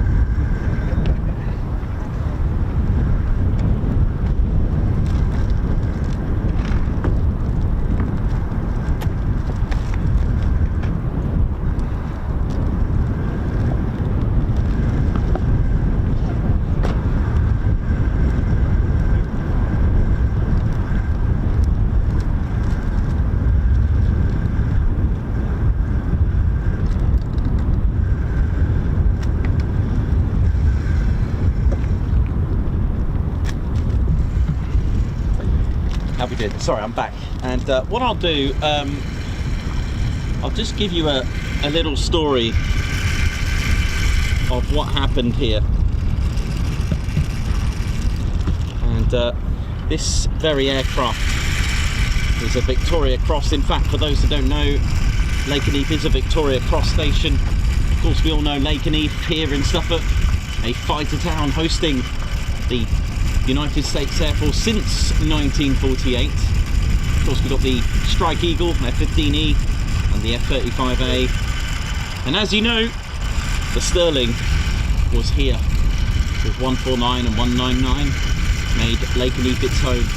And we have to go back on the morning of the 28th of November 1942. The briefing room filled with airmen awaiting their commander to brief them on their mission for the day. Usually they're not even told, just for security reasons, they're not even told until that very morning or very afternoon that they were going on a raid, and a huge map unveiling their destination, which on that morning was Turin in Italy, and their target was the Fiat aircraft factory. And amongst the crew was a Australian-born Sergeant Rawdon Hume Ron Middleton of 149 Squadron, who would lead his men, and he'd be the lead pilot for his men. He joined 149 Squadron in February of 1942, and by July he was appointed as an aircraft captain, and he flew his first raid as a pilot in command on the Dusseldorf mission from Mildenhall, and 9 months later he was now flying his crew to combat over Turin. And this would be Ron's 29th sortie, leaving just one single mission remaining to complete a tour, thus earning a rotational break. And the engines are really going for it. Let me just turn this round. For those that want to hear the full story, I have a full story of the whole mission. I have the full mission on our video here. You can see how big this aircraft is, and this was the very aircraft, BF-372. I won't go into too much detail of the facts and figures of the mission, but let me tell you a story about what happened here, because this story is here from Lakenheath, and those engines are kind of cool, aren't they? Bless them. But it was Ron Sterling, and you can see the OJ and H. It's quite heavy as well, so I'm holding it quite carefully, powering with the 4 Bristol Hercules engines.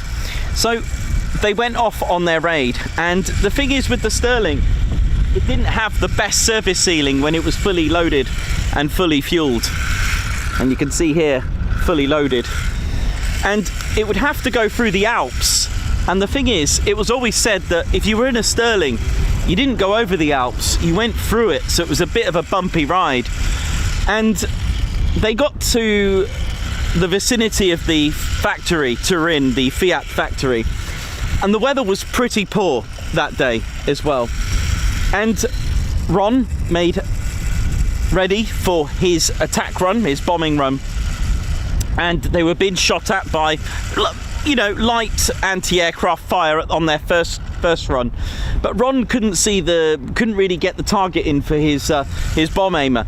So they went round again, but they were being under fire and they were getting hit at, they were getting shot at. So Ron made a second attempt for a bombing run.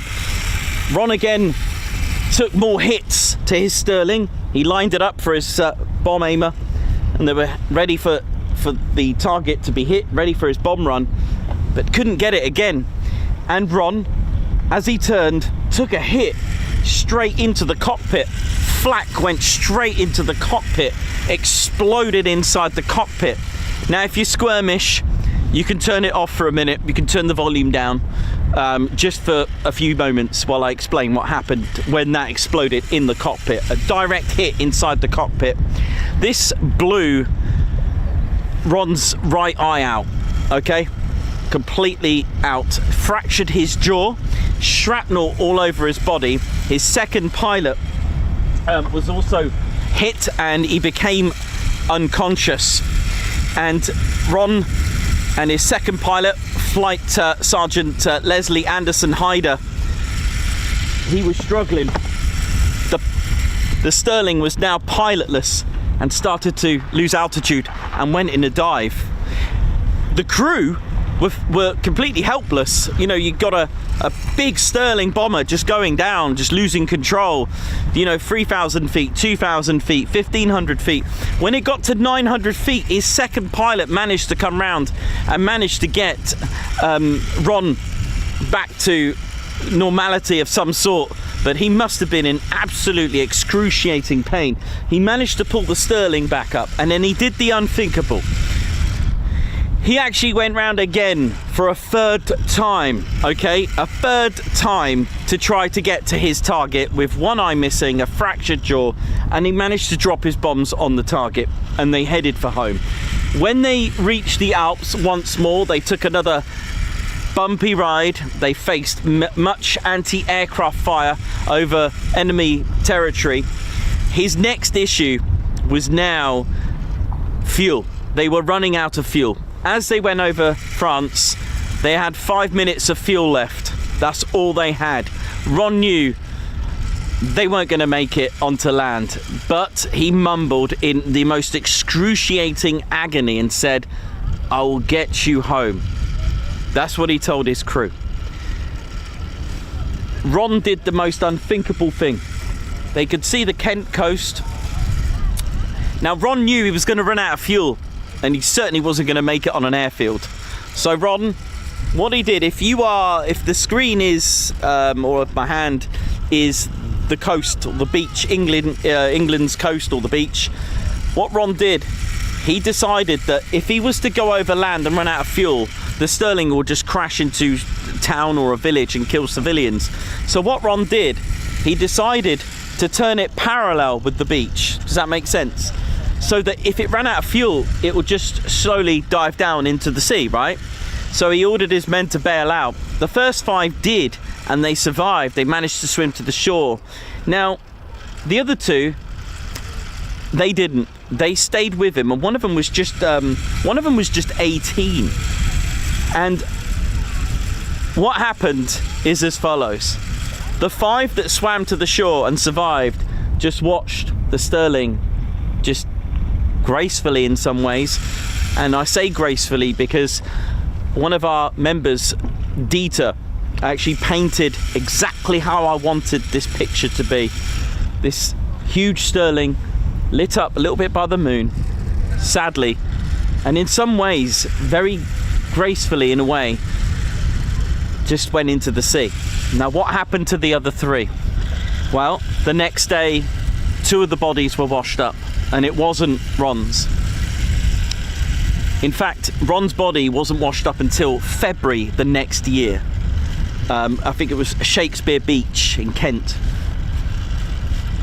I'd like to think that maybe Ron didn't die alone that day. I'd like to think that the 2 tried to hang in there with him, you know?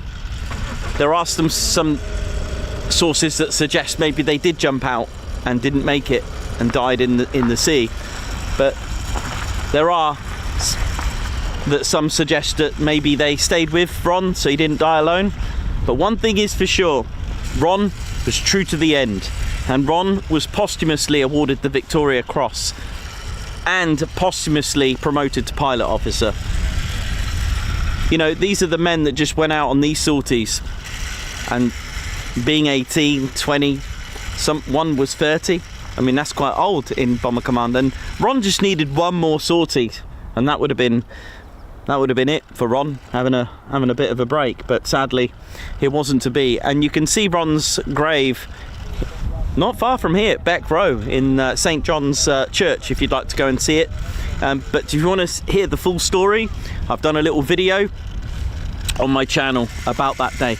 So that making Lakenheath a Victoria Cross station also reminds me of something similar that happened to Arthur Aaron as well. He did manage to land it. I think he managed to land it back in I think in an African airfield in the Sterling again.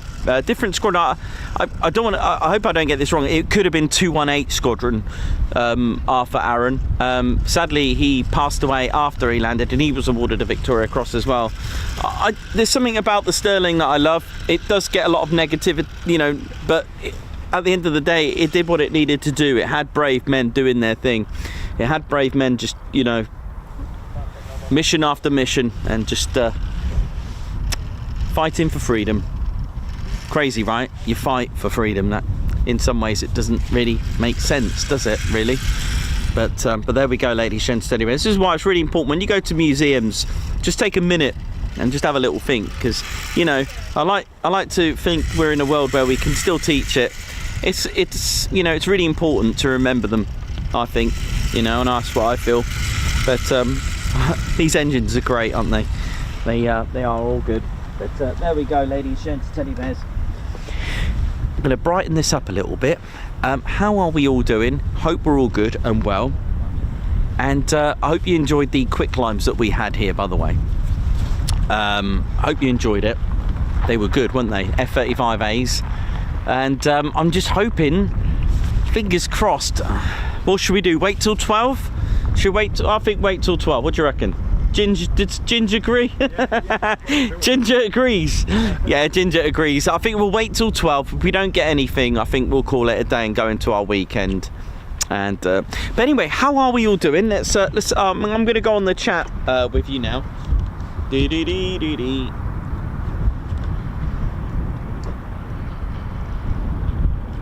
If you do, for those interested, if you do, it's St John's Church, Beck Row, Mildenhall. It's not on the base or anything. It is, you know, to the public. If you do go, let me know. Send me a little message that you've gone.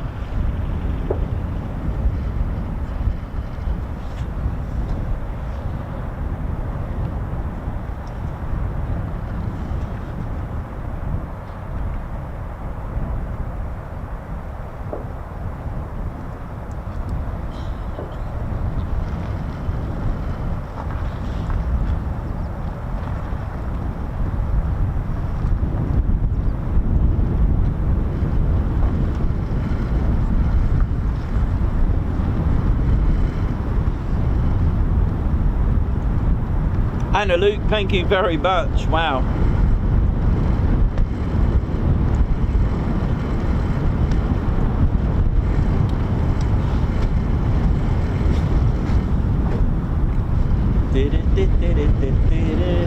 Well, that wind is blowing again.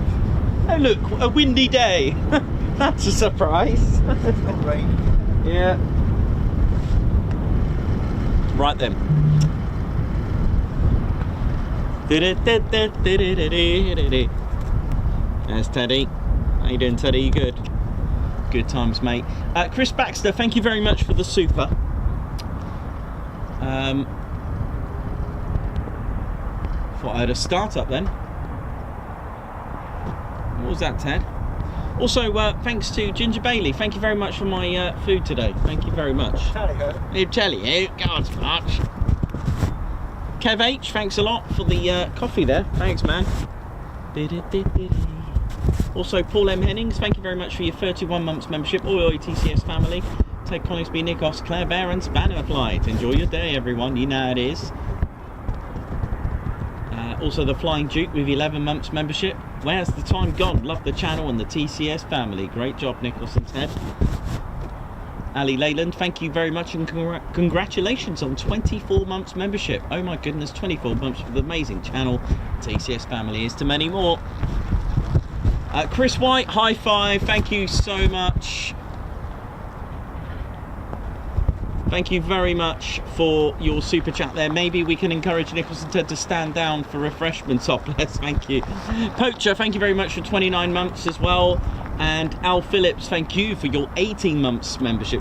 When you hear these milestones, ladies and gents, these are our members that are part of our squadron who have joined up, and you do get lots of perks. At the end of the show, I'll put a little video on so you can have a look what you're missing out on. Oi oi, good morning all from Al Phillips, thanks a lot. And Anna to Luke, thank you so much for that. That is incredible. Well, a salute, a fly past, high five and a paw pump, and Ted's Guards March for Anna to Luke for that amazing super chat. Only here at TCS is so thorough a presentation given with proper respect and educational coverage, honouring precious lives given for our freedom. Thank you, TCS. Always Anna to Luke, thank you very much for your super chat there. And it's part of what the channel does, you know,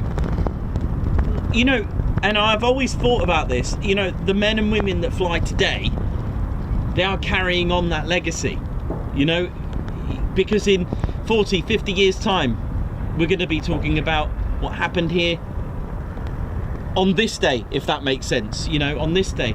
You've only got to look at the 14th and the 15th into the night of the 15th of April 1986, Karma 5-2. The 24 F-111 aardvarks, I think they're F-111Fs, aardvarks, you know, call signs that took part in that.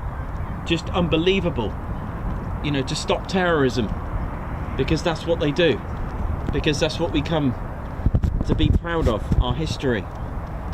We shall always remember past 40 years, 50 years, 60 years, 100 years, even the Great War, ladies, gents, teddy bears, lest we forget. Laser Tech, high five, paw pump, and a salute for that. Gifting 10 Ted Coningsby memberships. Thank you so much. A guards march to you.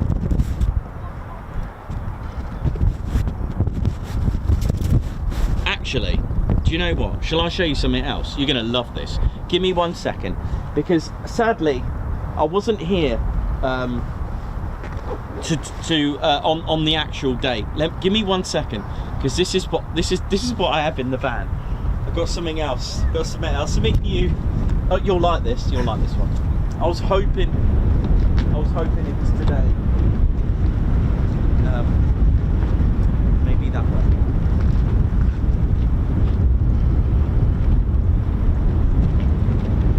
Let's see. I might need a lorry.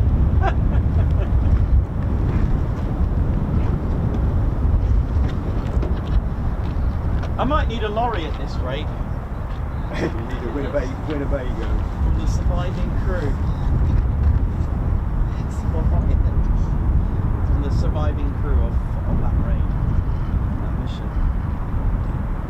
What's that? Right, that's got on the show. Huh?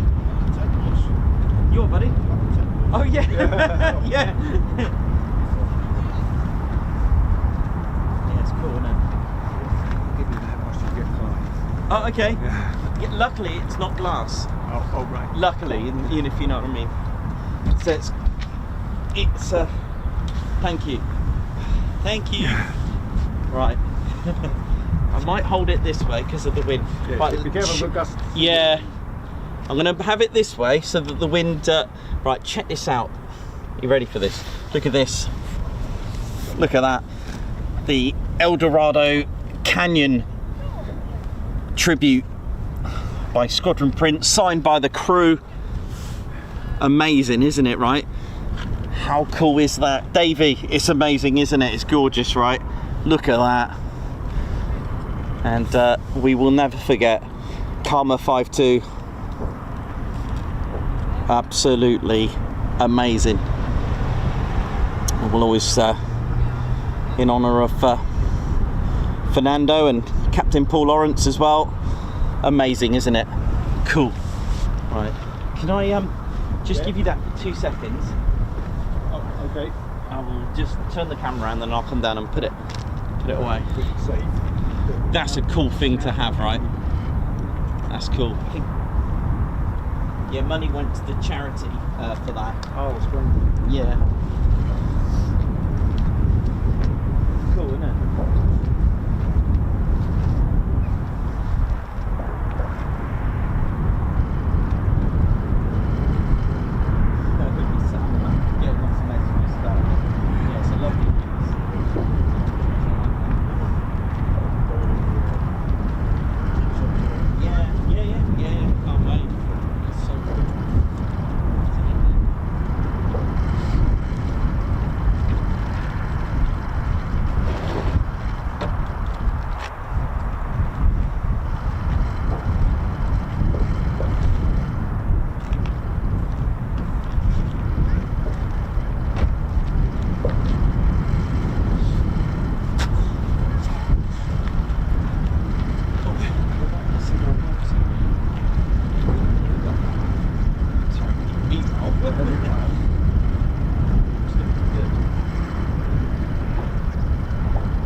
I like it. I miss those days. The 7 o'clock starts and then done at 12. It's like, oh, we've got. Oh, is that you? Oh. Yeah, there's a photo. It looks like it's taken off. There's no one in it.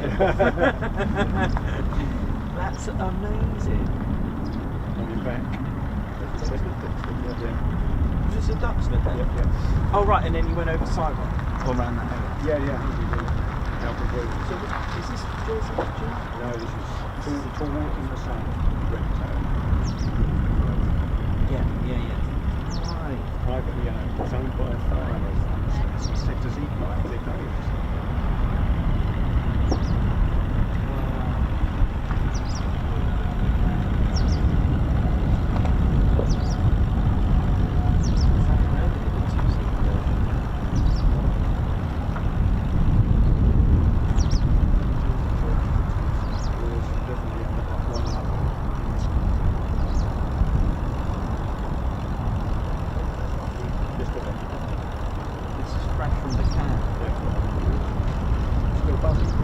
Yeah, I bet.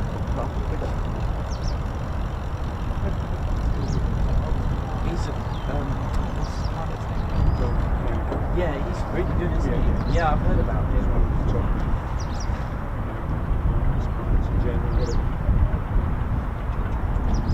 That is so good, that. That is brilliant. Oh, you're getting out? It's nice you've got a video up there.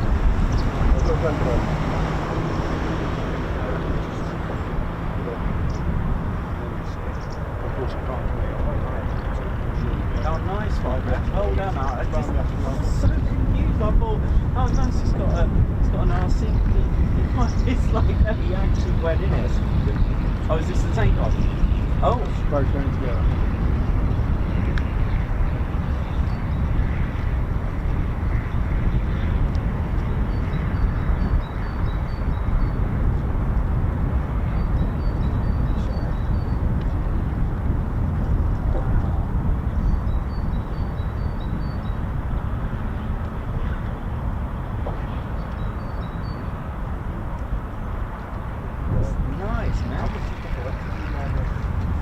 Half an hour in a B-51 is 22.50.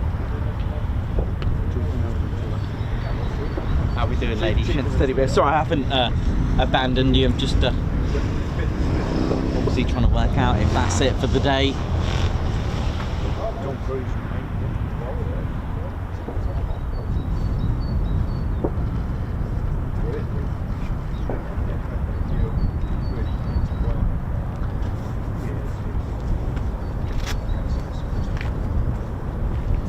Don't jump, it's not worth it. Yeah.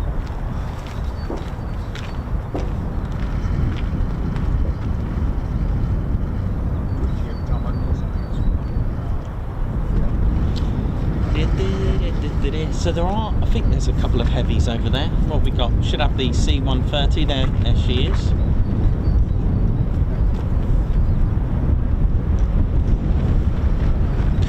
Certainly wind's picked up a bit there, hasn't it?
You need a wind guard. Yeah, I'd be getting a kite at this rate. Yeah. Well, at least you get a bird like this. Mind you, when you be in trouble for being afraid.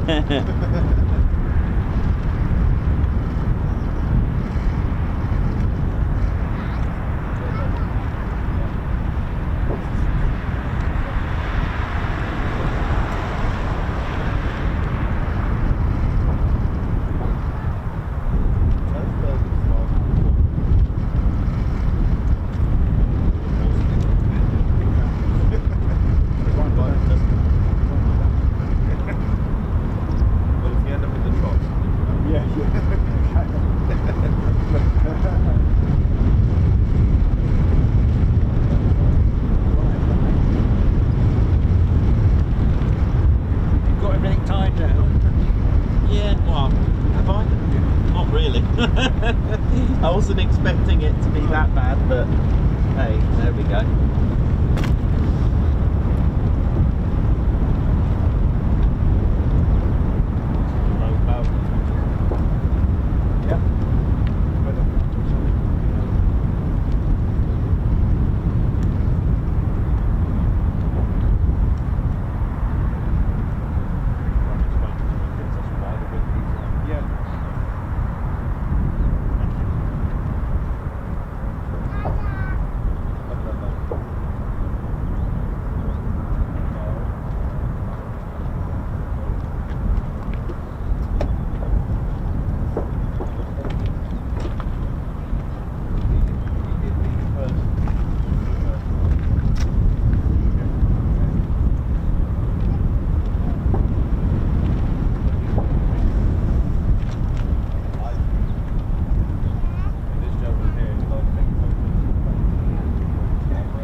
Ladies and teddy bears, I hope we're all good and well.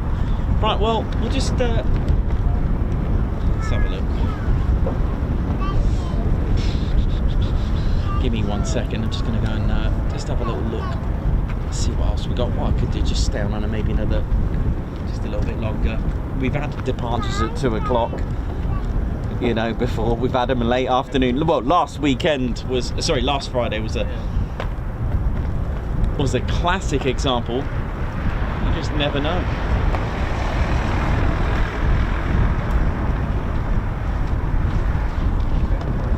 Well, I've got plenty of tea to drink, so we're all good.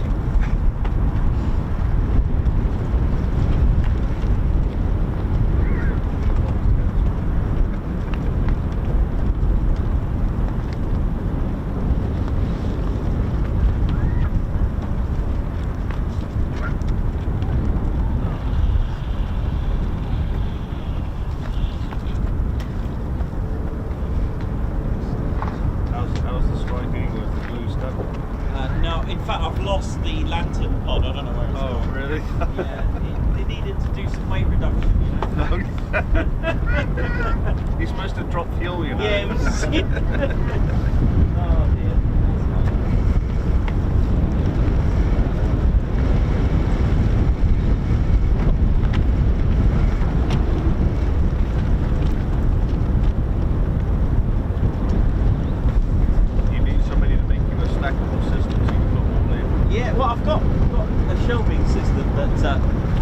just it fell apart as I held it. It wasn't the transit, it was just holding it. Bits were coming off it. It's aerial abuse. Yeah. This one's a classic. It's great to breathe. I love that. Yeah, it's even got the crew inside as well. Oh, great. Even in there, and they're all in there. They're all in there doing lesson. Oh gosh, who that? Oh yeah, Bomber was in the See bottom. that? Yeah. Must have seen something with these boys.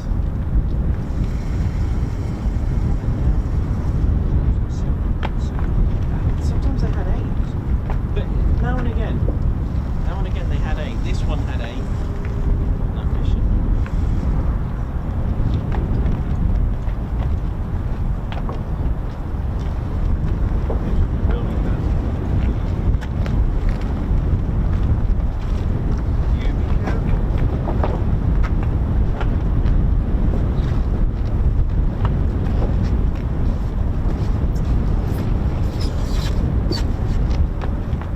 Good old polystyrene noise.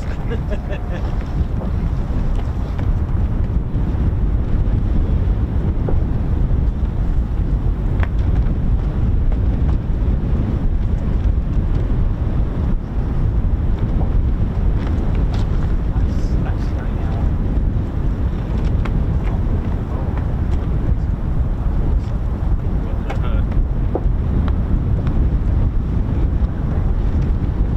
Ted had a word. Oh, I'll tell you what. I might put it on the show actually. Yeah. Got something classic here. Another thing to show. Yeah, there you go.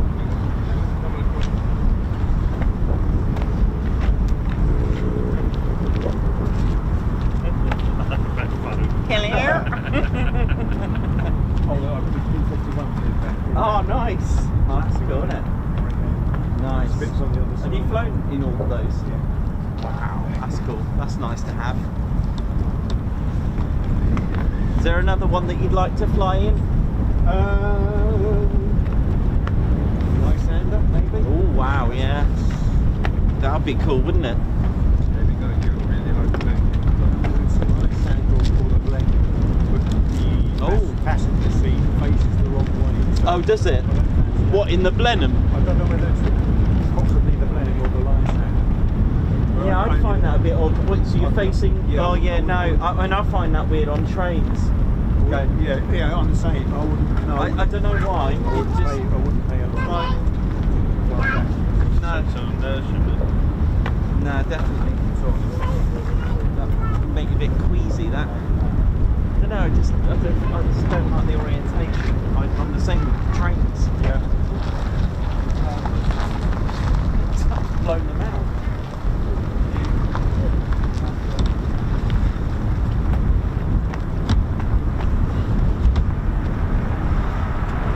How we doing, ladies? You into teddy bears? Ted's just gonna make a phone call. He's got his phone here. Ted, what are you doing there, mate? Are you dialing?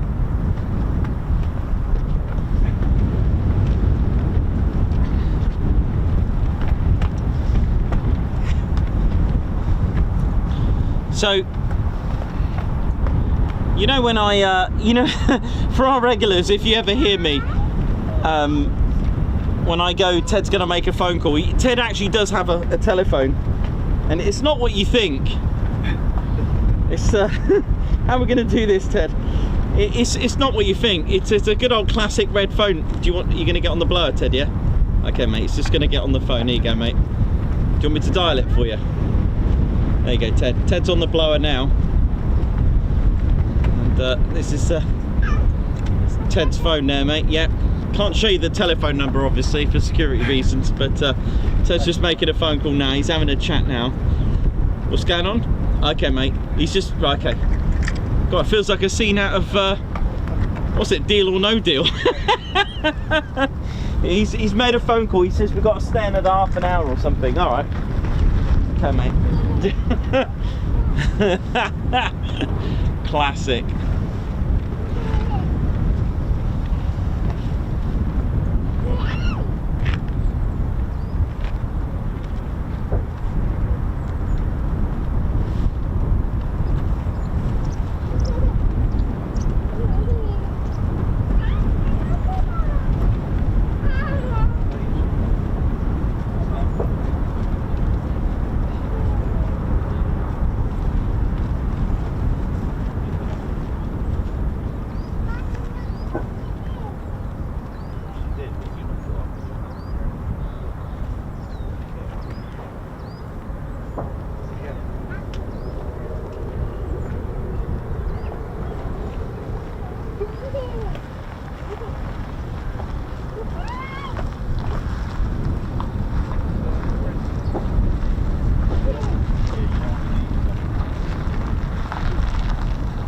I love that number.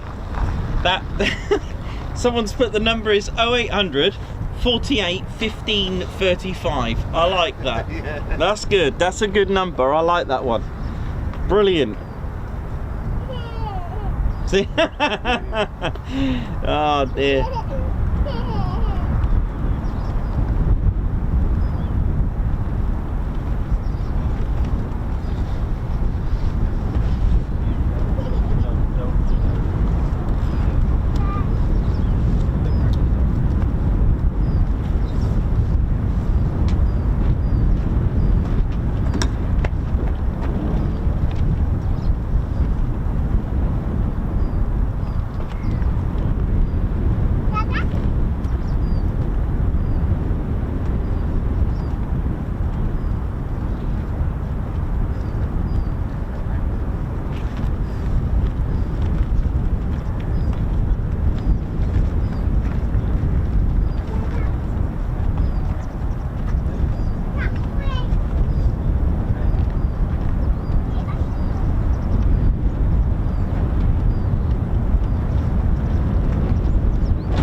Joanna, answer the phone. Hey, hello. Wingy here. How can I help? What's this? No. No, no, no, I think you got the wrong number. I was not involved in an accident. I was out of town when it happened, yes. Sorry? What do you mean? Yes, I was in my Mini. Oh, that day, yes, there was... Yes, I was in my Mini. Yes, how many were involved? Yeah, I had about 15 people in there. Yes, one of us lost a leg. Yeah, the pigeon got it, yeah. Yeah, I'd claim. How much is that, please? Sure, I'll have some onion rings and a Mars bar. Oh, and a doner kebab. Yes, far. Hey, oi, someone say chuckin'? Yes, here, take this phone. What am I going to do with this phone? It's for you. It's an insurance company. You can deal with it, your regiment. Hey, oi, all right, there now, how can I help there now? Car insurance? No, I don't want car insurance. Don't need insurance. You just drive the thing, innit? No, I'm a good driver. I don't need insurance. What do I need insurance for? No. No, in the regiment, you have an accident, you cover up and deal with it. You know what I mean? Yeah. No, I don't fly. No, chickens don't fly either, no. No, I'll take 5 of them and a kebab. Chicken. Yeah, thank you very much. Goodbye. Thank you. Hey, all right there now? How are we doing around here now? Whose phone is this anyway? Yeah, you take it, Nikos. Well, thank you very much. Yeah, all right there now. My name's Reggie, part of the RAF regiment there now. Yeah, having a good time there now. Doing me pre-med checks of the weekend there now. Finishing up there now. That's all good there now. Yeah. What's that? Yeah, someone trying to sell me car insurance. Goodness me. These people on, eh?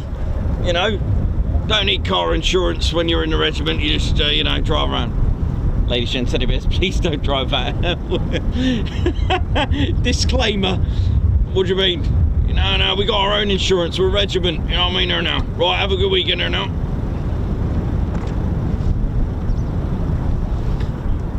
My name is Jens from Germany. How are you? Yes, I'm ready for the Bundesliga. Getting ready. I'm going to watch the Bayern München. Yes, they did very well against the Real Madrid. Yes, it was a very good victory, and I was there cheering. That's it. I was going, you know, very happy, and I hope you're all good. Yes, you must come to Germany one day and come and watch us play football. Yes, and come and watch my dearest of the Klinsmann. And where have you gone, mate? Oh dear.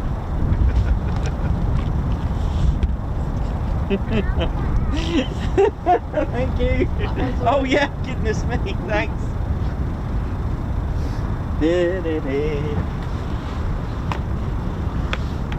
Gosh, it's all coming up here.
you doing? All right. Yeah, good. You? Good. Yeah, good. Thank you. I was wondering, do you do patch trading?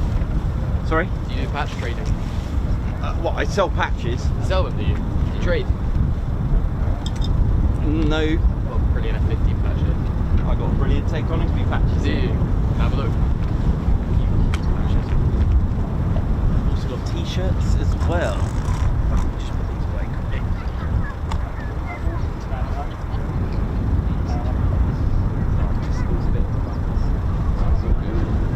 We actually met you back in Copenhagen.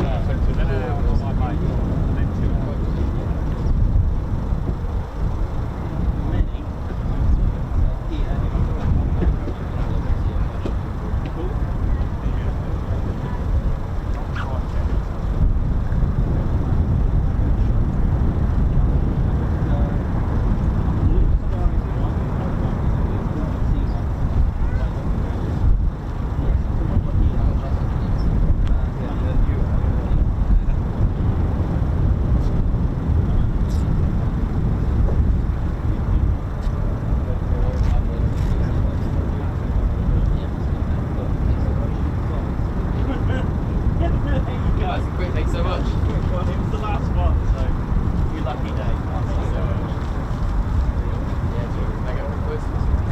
Give me a living spot that way. So what's the thing?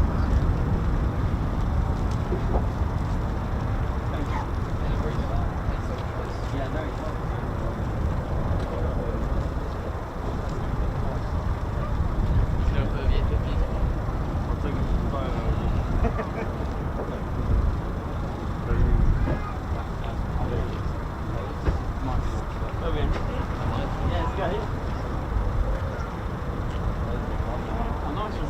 Yeah, nice one. Good to meet you again. Nice to meet you too. You alright there, kiddo? Yeah, good. Just keep an eye on that C-130. That might go out because the runway's still open, so it could be just for that. See, you fly, you just sit down where it flies. Yeah. Thanks Alright. so much, Yeah, mate. nice one, man. Nice one. You too. You up, buddy? Bit of a full sail there. Just like last one. Make the man lighter. Got enough stuff in. Okay, so I'm going to wait another 10 minutes.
That'll be good.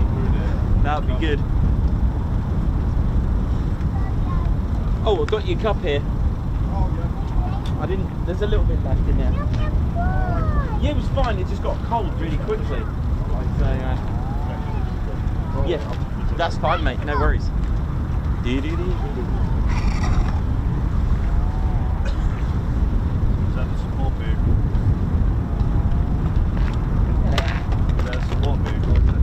Yeah, it's a good one.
Have another look. How are we doing now? I haven't gone yet. I'm just having a look to see if we've got anything on that. There's been some there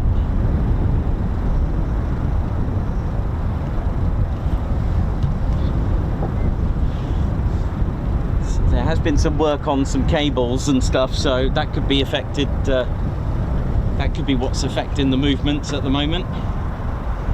So we'll see.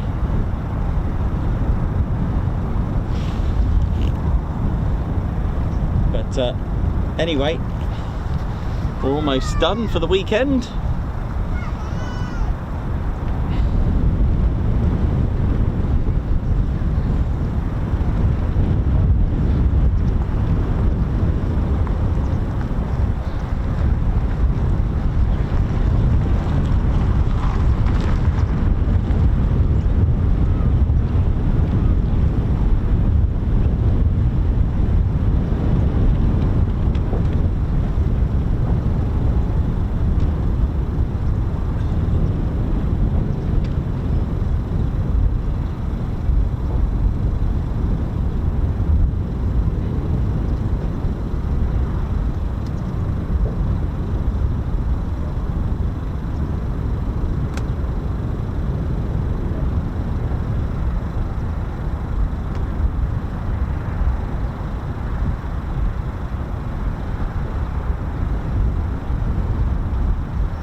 I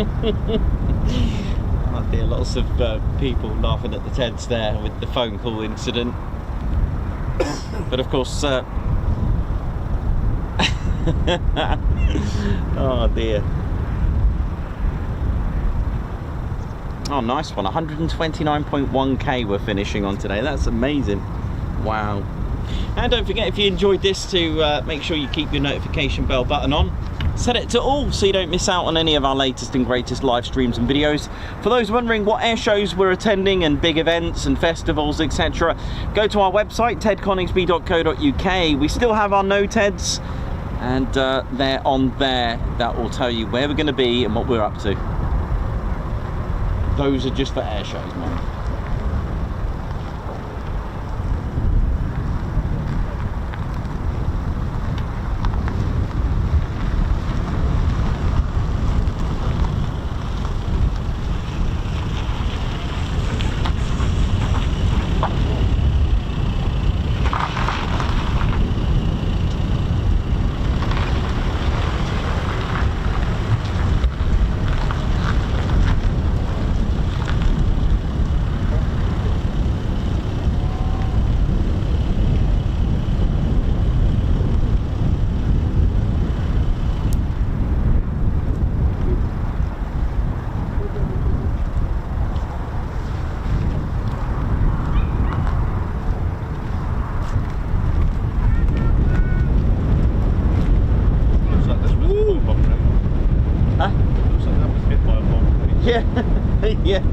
Yeah, could do with the new one. Just a little bit. Yeah. Right, I think that'll do us nicely for the weekend, I think.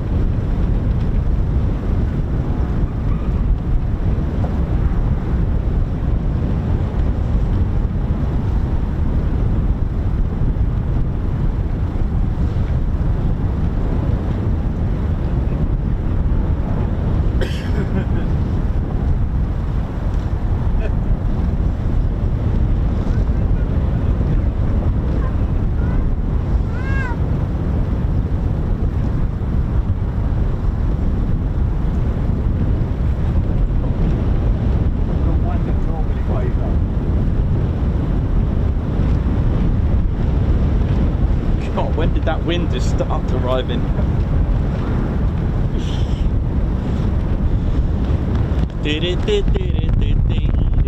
look at that wind. You can see on Ted's flag there, it's really picked up a bit, hasn't it? But thank you to... let's have a look here, what we got here. Why do phones do that? You know when it doesn't turn what you want it, you know. There we go, finally turned. Do you know when it gets stuck? When you've had it in landscape and then horizontal, and usually your screen just adjusts. Sometimes it gets stuck, but there we go. Try not to lose that. Pete, sorry, oh Pete, how you doing Pete? Surely Pete, there he is. Pete Lawrenson, thank you very much, Pete Lawrenson, for that super high five. Paul Pump for that one, thank you very much for the super chat there. Nice one, man. Guards march. Also, EP65, high five and a guards march to you. Links Rainbird, high five, guards march. Thank you very much as well. Thanks for gifting a Ted Coningsby membership. And also EP65, high five, guards march. Thank you for gifting a Ted Coningsby membership as well. Margot, who's part of our Spanner flight, thank you very much for the super. Great community, thank you all. Jeff Light, thank you very much for your 29 months membership. Many thanks for all the fantastic streams, Nikos. Craig Oliver as well, high five, guards march. Thank you for thank you for joining the Ted Coningsby squadron. Alan Q, thanks a lot for the super. And as we just finish up, I'd like to say a big thank you and a guards march to the 48 Fighter Wing. Thank you very much.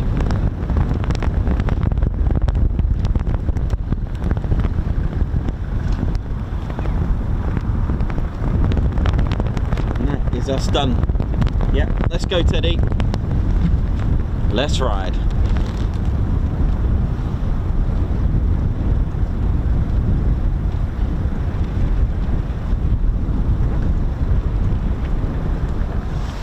Just before we finish, actually, a bit of that AWCU just doing their thing quickly. They've been on the case all day today, so nice one. Well, I can't see any more happening for, well, at least a while anyway. If you're in the viewing area, all the best. If you're going to stay on. But we are going into our weekend. That is it. Good time to call it for sure. Absolutely. It's got rough out here. Goodness me. Right. Well, here we are. There we go. Right, ladies, gents, and teddy bears, thank you very much for tuning in this week. I hope you've all enjoyed it. Oh, wee Stevie boy, guards march, thank you very much. Just seen that super just come in now, thank you. Thanks a lot for that. So, ladies, gents, teddy bears, thank you so much for those that are just tuned in all week with us, and I hope you've had fun. It's been a bit of an up and down one, hasn't it? It's been a funny one this week. Been really, really fun, nevertheless, no matter what we get. And like I said, it's, you know, it's not about how much how much movement. It's not about how busy it is. It's who you're with at the end of the day. You can have a quiet day and it could be absolutely buzzing on the chat room like it normally is. So it's really amazing. So big shout out to you. 48 Fighter Wing, thank you very much for what you do. It's all rolls, and a big thank you to all of you. Oh, I thought that was something. Big thank you to all of you because you've all been amazing this week as usual. So we're going to go into our weekend, so make sure you have the best weekend, make sure it was better than last weekend, and we'll see you next week, ladies, gents, teddy bears. So my name's Nikos, I've been your cameraman, historian and commentator. This is Squadron Leader Ted Coningsby. You've been watching the Ted Coningsby channel live here at RAF Lakenheath. So for the last time for this week, it is see you soon. Wish you well. Take care, everyone. See ya.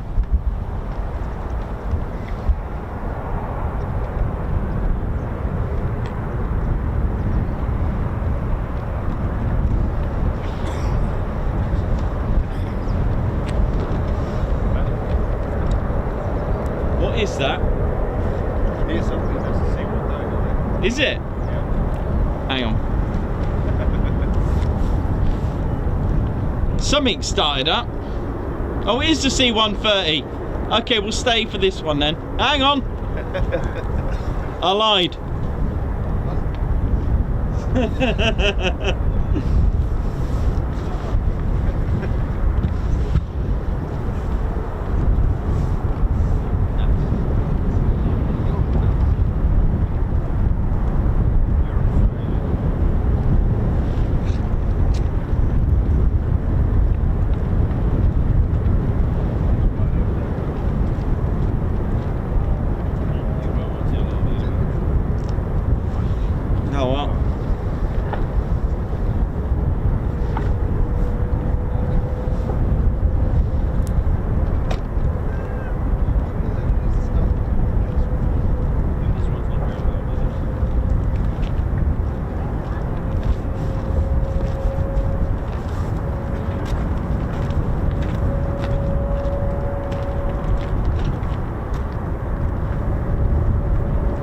Oh well, one more for the road, eh? This has been the last bit of action. Oh dear, we didn't realise. We just arrived. Just assumed that's still going. Randomly organised. Friday morning is the half day. That's how I run. Friday's a half day. There is a meeting.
Another departure coming up then.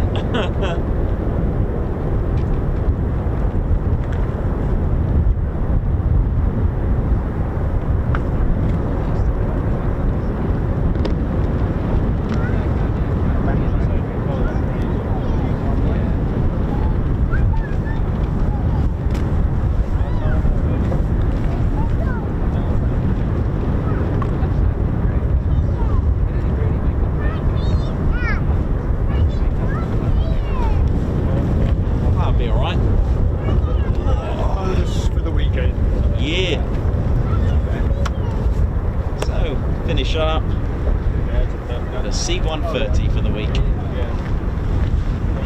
and why not?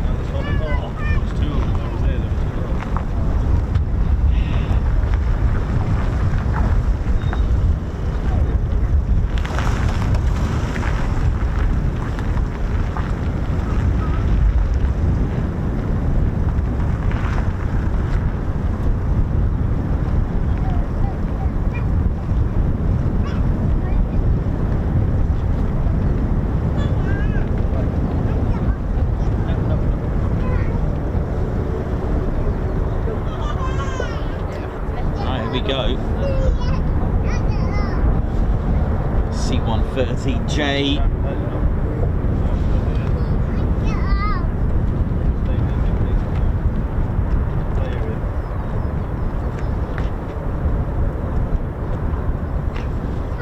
So off she goes, taxiing out now for departure.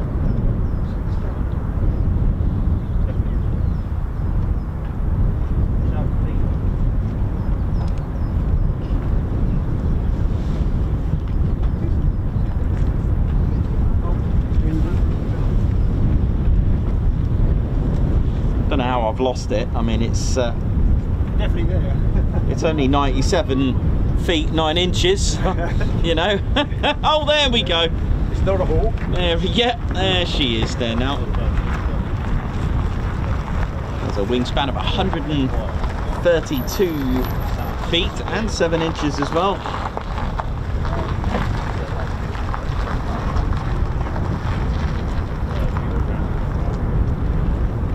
Empty weight at 75,562. Powered by the Rolls-Royce Rolls-Royce A2100 D-Freeze turbo props. 4,637 shaft horsepower. Max takeoff weight at only 155,000 pounds. 70,307 kilos, man. Not, isn't it? Thanks, Davey.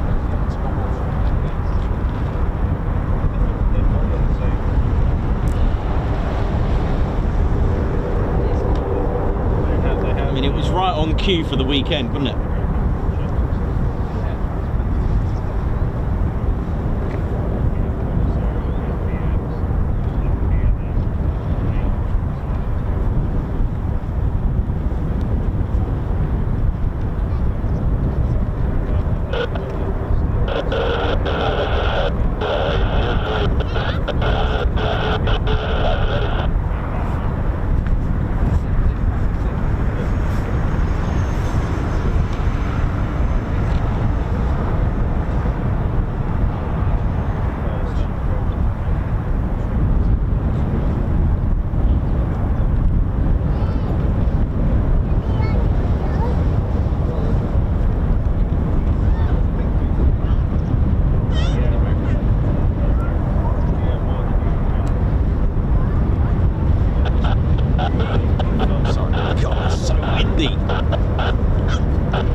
Lovely.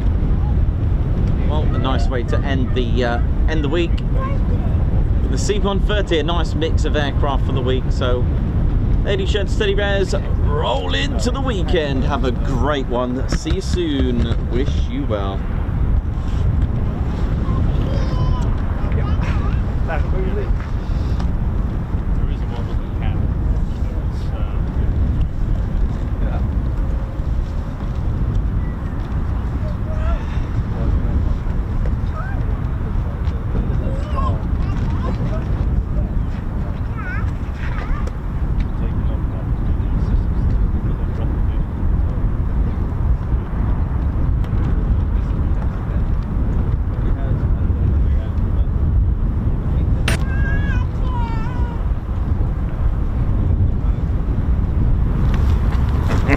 Oh yeah, ladies, sheds and teddy bears, welcome to the Ted Coningsby channel membership.